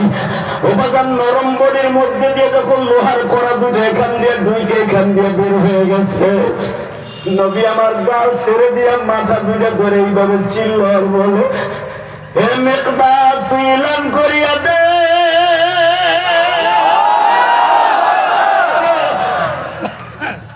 আমি নবীরে বাঁচাইবার জন্য যারা ডাল হিসাবে আমার চারিদিকে দাঁড়ায় যাবে, আমি নবী তাদের কাছে জান্নাত বিক্রি করব। আপনারা জানেন বুখারীতে কিতাবুল মাগাজিতে আসছে 14 জন সাহাবী নবীরে ঘেরাও দিয়ে বাবা আমার নবীরে পেটের নিচে রাইখা 14 জন সাহাবী নবীর পিঠের বেড়াই পড়ে গেছে বাবা। নবী যখন তাদের পেটের নিচে নবী রক্তগুলো থামানোর চেষ্টা করতেছে বাবা, রক্ত কি আর থামে বাবা। বুড়ির বয়সে দাঁত নড়ার পরে পড়া একটা, আর একটা হলো আঘাত করে কাঁচা দাঁত ভাঙা, এটা কোনোদিন এক হতে পারে না বাজান। রক্তগুলা কোন রকম ভাবে নবী থামাইতে পারতেছে না। উহুদের মাঠে যারা গেছে 70 জন সাহাবী যেখানে ঘুমিয়ে আছে বাবা, এদের মধ্যে 4 জন সাহাবী আছে যারা নবীরে বাঁচাইতে যাবে শহীদ হয়েছে। আমার নবীর বুকের মধ্যে রেখে তার মধ্যে একজন সাহাবী যিনি বেঁচে ছিলেন, নাম ছিল তার আব্দুর রহমান বিন আওফ। তার আর একজনের নাম ছিল মিকদাদ, উসাইল বিন আমর বিন দৌসি। বাজান এই 4 জন সাহাবী বিশ্ব নবীর পেটের মধ্যে রেখে এইভাবে বাবা ওরা হইয়া পড়ে আছে। সাহাবীদের পিঠের মধ্যে 1.5 হাত লম্বা লম্বা একটা বিষাক্ত বল্লম বাবা, আগেই বিলের মধ্যে নবাবগঞ্জের বিলে বাবা আপনারা শৈল মাছ টেডা দিয়ে যেমনি কুবায় কুবায় মারতেন, খালেদ বিন ওলীদের নেতৃত্বে সাহাবীদের পিঠের মধ্যে এমন জোর জোর কোপ মারতেছে, ওবাদান সাহাবীদের পিঠ দিয়ে বললেন দুইটা প্যাপ দিয়ে ভেঙে যাইতেছে। আব্দুর রহমান আওফের পেটের মধ্যে আমার নবী বসা। আব্দুর রহমান আওফ যখন দেখে পিঠ দিয়ে বললেন দিকে পেট দিয়ে বের হয়ে যায়, আব্দুর রহমান আওফ পেটটা এরকম দূরে সরাই ফেলে। নবী আব্দুর রহমান আওফের ঘাড়ে ধাক্কা দিয়া কয় তুই পিঠ সরাস কে? বলে নবী এখন কথা কইলেন না বড় বাবু, কি লাগে আপনার মনে থেকে আমার বড়ি সরাই ফেলাই? আপনি ওই নেতা না যেই নেতার জন্য পিঠ দিয়ে যায় পেট দিয়ে যায় না। আশফাক সাহেবের সাথে অনেকে দেখবেন নোটের আশায় পিছনে ঘুরবে, নোট সেদিন বন্ধ করে দিবে একজন নেতাও পাইবা না। বিশ্বনবীর জন্য যেই নেতাগুলা জীবন দিয়েছেন নোটের আশায় না, ক্ষমতার আশায় না। শেখ হাসিনার জন্য যারা পলায়ন করছে বাবা সবগুলো নোটের পাগল ছিল, একটাও শেখ হাসিনার পাগল ছিল না। যেগুলো ছিল ওইগুলো ধরা খেয়েছে। এই যে কাউকে কাদের ধরা খেয়ে নেবে নোটের পাগল, কথা বল না কেন? এই যে বেনজির সবচেয়ে বড় বদমাইশ, হাসিনারে গিলাই দিয়া আগে পগার 5। এই যে হাওড় আঙ্কেল যে সবচেয়ে খাইছে দিয়াই যে হাবিব সবচেয়ে বড় বড় পত্রিকা দেখাইয়া আগে পগার 5। কথা বলেন না কেন? খবরদার নেতাগুলি রাজনীতি নবীর কাছ থেকে শিখবেন। আমার নবী ছিলেন 1 নাম্বার প্রেসিডেন্ট বেটা, টাকার প্রেসিডেন্ট বেটা। নবীর কাছ থেকে আমরা শিখছি আলেম ওলামা। অনেকে ভাই আলেম ওলামা বুঝে কি খালি মিলাদ করতে জানে আর ইমামতি করে না, আরে চান বলতে চান। কোরআন শরীফ পুরোটা রাজনীতি, রাজনীতির মাঠে রাজনীতি শিক্ষা উকালাতি পড়ে তারপরে মৌলানা পাস করছি। মৌলানা পড়ার আগে একটা বই আছে, একটা কিতাব আছে, নাম তার বয়স শরীফ। কথা বল না কেন? হুজুর নাই আপনার মাথার জোরে জোরে জুগনাদের ঘুরে বেড়ে যাবো বাংলায় কই বলতে বাংলায় কই গোপাল বলতে বাংলায় কই। পুরা কিতাবটা হলো উকালাতি ব্যারিস্টারি কিতাব। আল্লাহ ওই কিতাবটা সে পাস করবে সে হলো মৌলানা। প্রত্যেকটা আলেম পাস করার আগ পর্যন্ত বয়স শরীফ পাস করার আগ পর্যন্ত তাকে দাওরা হাদিস মাস্টার্স পড়তে দেয় নাই, তার ভিতরে আমিও একজন। বয়সবিতে আমি 83 নাম্বার পেয়েছিলাম, আলহামদুলিল্লাহ বলো। বেটা রাজনীতি আমরা শিক্ষা তারপরে ছাত্র জীবন শেষ করছি। এই বছরও কয়েকটা নাম কমু না, কয়েকবার অফিসে নিয়ে কইছে কেরানীগঞ্জ নাই মুর্শিদপুর নেন নবীন নারায়ণকে আমি 1 কোটি টাকা খরচ করবো, তো বইয়ের ভিতরে আমি নিব না। ওটা আজকে নিমু, আইজ হোক কাইল হোক আমি লোক টাকা আইব। আপনি কি করতেছেন? আইব না? আইব। তুমি না কইতেছো, তুমিও বলো আমি জানি। মনে রাখতে হবে বাংলাদেশে যে যেটা করুক না কেন তার জাতিগত একটা স্বভাব আছে। কথা বলেন না কেন? বাংলাদেশটা হলো জোয়ার ভাটার দেশ। মনে রাখতে হবে আওয়ামী লীগ যদি কোনোদিন আসে, জানি না আসবে কিনা, যদি আসে ভালো করে মনে রাখবেন সেদিনকে আমাদের কথা মনে থাকবে। ইমাম একরাম ঠিকই বলেছিল। শুধু একটা কথা মনে রাখবেন, দুনিয়ায় যে যে দল করেন না কেন সবচেয়ে একটা দল করেন, মৃত্যুর সময় চলে ইমান নিয়ে মুক্তি পায়। ইনশাল্লাহ বলেন আল্লাহু আকবার জোরে বলেন তো। লিল্লাহি তাকবীর, লিল্লাহি তাকবীর। 2 মিনিট আমার দিক তাকায় থাকবেন। আশফাক ভাই আমার দিক তাকিয়ে আছে। সে শুধু রাজনীতির জন্য নয়, সে শুধু আলেমের দিকে তাকিয়ে আছে। যে ব্যক্তি আলেমের দিকে 1 মিনিট তাকায় থাকবে তার চোখের জ্যোতি বেড়ে যাবে, আল্লাহ তার চোখের অসুস্থতা দূর করে দেবে। আমি আজকে বক্তা হিসাবে নয়, সে আলেম হিসাবে আমাকে তাকিয়ে আছে। হযরত আলী যখন শুনতে পাইলেন আমার শ্বশুর নাই, নবী মারা গেছে, আলীর হাতের মধ্যে 2টা তরবারি থাকে সবসময়, যে 2টার নাম হলো জুলফিকার আইন। জুলফিকার 1, জুলফিকার আইন 2। 2টা তরবারি সবসময় আলীর কোমরে থাকতো, যেটাকে আমরা বলি 2টা রিভলভার। ওই জমানায় ছিল তরবারি আর আমাদের রিভলভার। হযরত আলীর তরবারি 2টা এইভাবে ফেলে দিলেন, আমার নবী নাই ভাইসা দেখলাম আলীর গায়ে শুধু তরবারি আঘাত ছিল 81টা, তরবারি আঘাত 81টা পুরো বডির মধ্যে। আলী লম্বা ছিলেন, আপনার আমার হাতে 9.5 লম্বা। আল্লাহ সুবহানাহু আসতে কবে গো বাড়ি করতে দিছিল, তবে যেন সুস্থ যাইতে না পারে। রেডি? 81 থেকে 82টার উপরে খালি তরবারের কোপ, বল্লমের আঘাত হলো 21টার উপরে। আলীর ঘাড়ে, কোমরে, পেটে, রানে বল্লম গুলা অর্থাৎ তীর গুলা, বিষাক্ত তীর হারায় বসে ঢুকা। 9.5 হাত মানুষটা, তার বডিটা কত বড় ছিল, এতগুলা তীর লইয়া আধা ঘন্টা পরে মাইর করবে। আলী জমিনে লুটে পড়বে, রক্ত পড়তে পড়তে ইন্দিমিন টাইমে আসাদ বিন সাঈদ, বুখারীতে দেখবেন জান্নাতি সাহাবী, ধরবেন আল্লাহু আকবার। আসাদ বিন সাঈদ এই খবরটা দিয়েই শহীদ। আলী রে, আমি চলে যাইতেছি, জান্নাতের নিশানা আমার সামনে দেখতেছি, কিন্তু একটা সত্য কথা বলে দিয়ে আলী, আমি আমার নবীর দেখেছি, আমার নবী মরে নাই। আলী, আমার নবী মরে নাই। আমি আমার নবী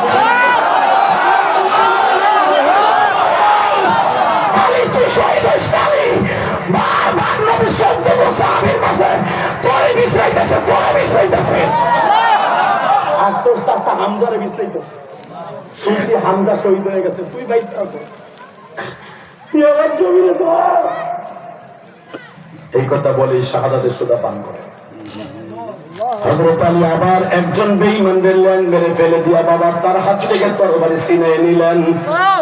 জান্নাম শের খোদা আলী মরলেও লাভ বাঁচলো, তরবারি ছিনিয়ে নিয়ে কচু গাছের মতো কাটা শুরু করছে। বাবা এখন চোখের পানি ফেলায় কাঁদবা, মাত্র 2 মিনিট আমি দেখবো আশিকে রাসূল কয়জন আছেন।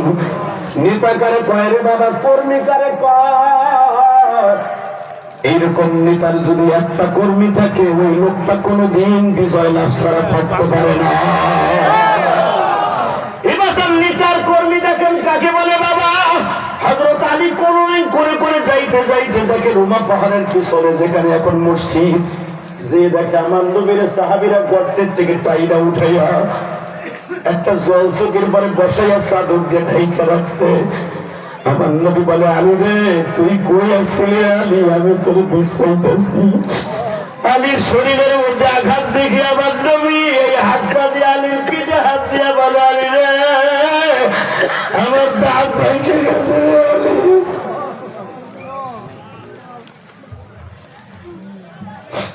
আলী আমার লোহার হেলমেটের 2টা রড এখান দিয়ে 2টা দেখ, এখান দিয়ে বের হয়ে গেছে।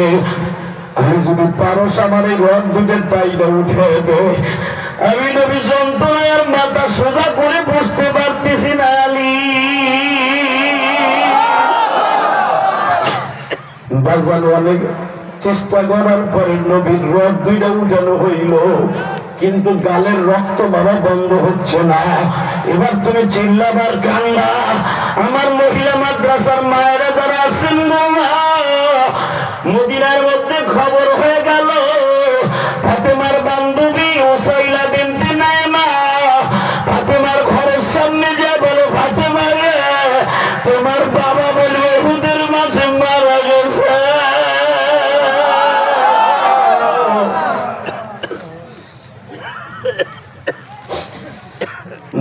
ফাতেমা শুনিয়া পাগল হয়ে গেলেন।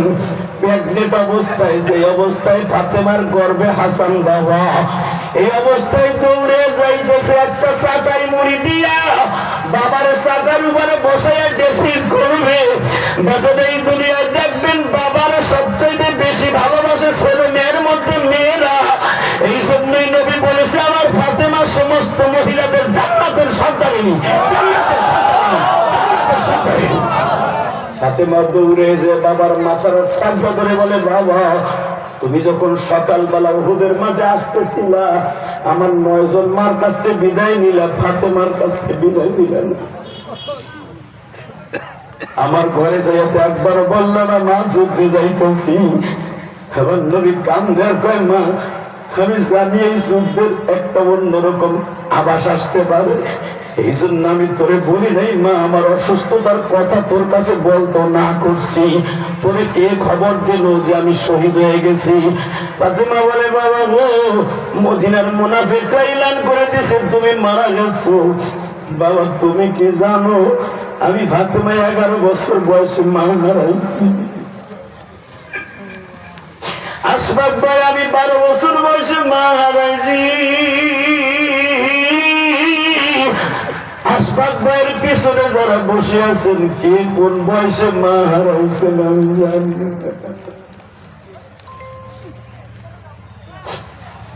কে কোন বয়সে বাপ হারাইছেন আমি জানি না। দুনিয়ায় বাবা মায়ের মতো দরদি কেউ নাই বাবা।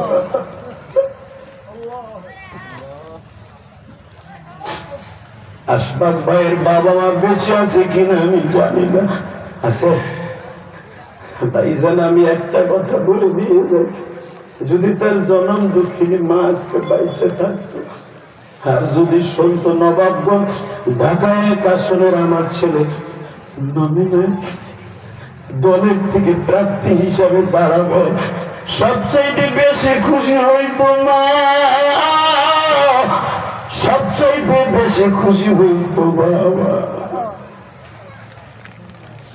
সে একজন নবাবগঞ্জের ঐতিহ্যবাহী ফ্যামিলির ছিল গো বাবা। আমি শুধু আপনাদের 2টা পাও ধরে বলে দিয়ে যাই, রাজনীতি রাজনীতি, মা বাবা বাজান আলাদা। আমি ইলিয়াসুর রহমান জেহাদি 12 বছর বয়সে মা হারাইয়া কত কাঁদছি। আমার মা ইন্তেকালের আগে বলে গেছিল, ইলিয়াস রে আমি একদিন চলে যাব, তুই মা মা করে কাঁদবি। কিন্তু টাকা পয়সার মালিক হলে একটা মসজিদ বানাইস। যদিও আমার বাড়িটা পড়ে গেছে কেরানীগঞ্জ মডেল আমানুল্লাহ আমান সাহেবের এলাকায়, মনে রাখবেন আমি কোনোদিন কোন নেতার কাছে যে বলি নাই আমার মসজিদ মানুষে 1 বস্তা সিমেন্ট দেন, 500টা টাকা দেন, কোনোদিনও বলি নাই। সেটা আপনাদের 2টা পাও ধরে বলে যাবো, কোটি কোটি টাকা আল্লাহ রাস্তায় দান করছি, কোটি কোটি টাকা। যেই মসজিদটা আমি কেরানীগঞ্জে কদমতলি বানাইছি, আমার বাড়ির সাথে 4 কোটি টাকা খরচ করছি। কোন নেতা কেরানীগঞ্জে বলতে পারবে না, যদি বলতে পারে তার জুতা আর আমার গাল। ইলিয়াসুর রহমান জিয়াদি কারো কাছে বলছে 1 বস্তা সিমেন্ট দেন। আমি কোন ধনীর টাকা দিয়ে মসজিদ বানাই নাই, মাদ্রাসা বানাই নাই, আমি গরিবের টাকা দিয়ে বানিয়েছি। আলহামদুলিল্লাহ বলতে পারলেন? গত 5 দিন ওয়াজ করছে শিবচর কামাল জামান, তিনি নমিনেশন পেয়েছেন দলের থেকে, মনোনয়ন প্রার্থী। আশফাক ভাইয়ের মতো উনি তো অল্প সময় বসছে, উনি 2 ঘন্টা বসেছিল। উনি যাওয়ার সময় আমার কাছে দোয়া চেয়ে বলে, হুজুর কালকে নমিনেশন মনোনয়ন প্রার্থী হিসাবে বাছাই করা হবে, দোয়া করেন। দোয়া করলাম, পরের দিনে লোকটা ফোন দিয়ে করে, হুজুর দোয়া কবুল হয়েছে, আমি পাইছি। লোকটা আমার মসজিদের জন্য 25,000 টাকা বানিয়ে দিচ্ছে। আলহামদুলিল্লাহ বলেন। আল্লাহর কসম করে বলি, সে যে পাস করছে তাই সেজন্য না, সে শুকরানা হিসাবে পাঠাইছে। পাঠাই দিয়ে বলে, হুজুর আসলে আমি পাওয়ার কথা ছিল না, হয়তো আপনাদের দোয়ায় আমি পেয়েছি, কিন্তু আমি যেন আমার ন্যায় নিষ্ঠাকে ভুলে না যাই। ভাইজান এরকম যদি সবাই এক মন মস্তিষ্কে কাজ করতো, না জানি আমার এই দেশটা সোনার দেশ হয়ে যেত। আল্লাহ বলে সবাইকে কবুল করে আমিন। শুধু আপনাদের যেটা পাও ধরে বলবো, এই জমিন থাকার জায়গা নাই, যাচ্ছে আল্লাহ বাহাদুরি করে কোনো লাভ নেই। দুনিয়া সারার আগে কিছু ভালো কাজ করে যাওয়ার দরকার আছে না নাই? আমি শুনতে পাইলাম এই মহিলা মাদ্রাসা একটা জায়গা কিনছে, কিচ্ছু লাগবে না, এটা চোখের পানিতে আপনার মাদ্রাসার জায়গার ব্যবস্থা হয়ে যাবে। আলহামদুলিল্লাহ বলেন। আর আশফাক ভাই হলো ধনী পরিবারের ছেলে, সে এমপি হওয়ার পরে কিছু চুরি করে খাই বই আসা তার নাই। উপজেলা চেয়ারম্যান চলে হেইকেল কারণ যারা ধনী পরিবারের ছেলে রাজনীতিতে আসছে, এরা কোনোদিনও ফকিন্নির মতো মানুষের জিনিস নষ্ট করে করবে না, আমার বিশ্বাস। অতএব কি হয়েছে আপনি একটা আপনি জানবেন উপরে আসি আমরা দোয়া চাই, দোয়া করবো। দোয়ার আগে আমি শুধু আপনাদের দুইটা পাও ধরে বলবো, জমিন থাকার জায়গা না। রসুল বলেছেন যারা দুনিয়া ভালো কাজ করবে আমি নবী তাদের জান্নাতের গ্যারান্টি। আলহামদুলিল্লাহ। এই জায়গা কিনতে 10 লাখ টাকা লাগবে। 10 লাখ টাকা তো আর আপনারা দিবেন না। শুধু আপনাদের দুইটা পাও ধরে বলবো, কিছু টাকা অংশগ্রহণ করার দরকার আছে না নাই? যদি আপনার 10,000 টাকা ওই 10 লক্ষ টাকার ভিতরে থাকে, আমি আল্লাহকে সাক্ষী রেখে বললাম কিয়ামতের মাঠে বলতে পারবেন পুরুষ মাদ্রাসা সবাই দেয়, মহিলা মাদ্রাসা সবাই কেউ দিতে চায় না। এটা দিয়ে খেয়ালও তো করে। এই জন্য আমি মহিলা মাদ্রাসা, আশফাক ভাই আমার গ্রামের বাড়ি গোপালগঞ্জ মসজিদপুরে একটা মহিলা মাদ্রাসা করতেছি 3 কোটি টাকা খরচ করে। জাপানি সিস্টেম একটা বাড়ি, আলহামদুলিল্লাহ বলেন। 40 কাঠার উপরে বাড়িটা দেখলে আপনি কইবেন যে মোল্লা গোসাই বলছে। জাপানি সিস্টেমে ডুপ্লেক্স একটা বাড়ির মধ্যে 40% পরে একটা মহিলা মাদ্রাসা করছে। পুরুষ মাদ্রাসা তো করছে আরো 1 যুগ আগে। মসজিদ করছি, একটা মহিলা মাদ্রাসা করার ইচ্ছা হলো, কারণ আমার মায়ের নামে করে দিয়ে যায়, আলহামদুলিল্লাহ বলেন। আমি মরার পর আমার পোলাপান কি করবে না করবো সাথে আমার বোঝা শেষ। অতএব আমারটা আমি বেঁচে থাকা অবস্থা করে যাই, আলহামদুলিল্লাহ বলেন। 30টা সেকেন্ডে লাভ দিয়ে দাঁড়াই কেউ বলতে পারবেন হুজুর আমার জন্ম দুঃখিনী মা নাই, আমার বাবা নাই। এই মহিলা মাদ্রাসায় যেখানে মা আয়েশার মতো, ফাতেমার মতো, খাদিজার মতো এক একটা ছেলে জন্ম নিবে, মাত্র আমি 10টা লোকের কাছে চাইবো। জানি না কার কপাল এখন ভালো হয়ে যাবে। আমার আশফাক ভাই যখন আমার কাছে আছে, কলিজাওয়ালা মানুষ। আমি আমার চৌধুরী ভাই হুমায়ুন চৌধুরী বাড়িতে যখন মাহফিলে যাইতাম, এই লোকটা স্টেজে বসার পরে 1টা মিনিটের জন্য পায়খানা প্রস্রাবের জন্য কোথাও যেতেন না, আমার সাথে মোনাজাত করে যেতেন। সরকারের আমলে, শেখ হাসিনা সরকার আমলেও লোকটা যেভাবে হোক মাহফিলের পাশে আলেম ওলামার সাথে অ্যাটেন্ড করার চেষ্টা করতেন। এটা তার জন্য একটা প্লাস পয়েন্ট। আল্লাহ যেন রসিলে তাকে মাফ করে দেয়। 30টা সেকেন্ড আমি 10টা লোক চাইবো। প্রথম আল্লাহর কোনো বান্দা আছে বলেন, আমি কি করি আগে শুনেন। আল্লাহ দেখারাইলা যদি তুমি ওর ভিতরে না থাকো, আবেগে সবকিছু করো। আমার ভাই, তোমার ভাই, আমার ভাই, তমক ভাই, তমক ভাই, বিপদে বলে কেউ নেই। ঠিক আছে।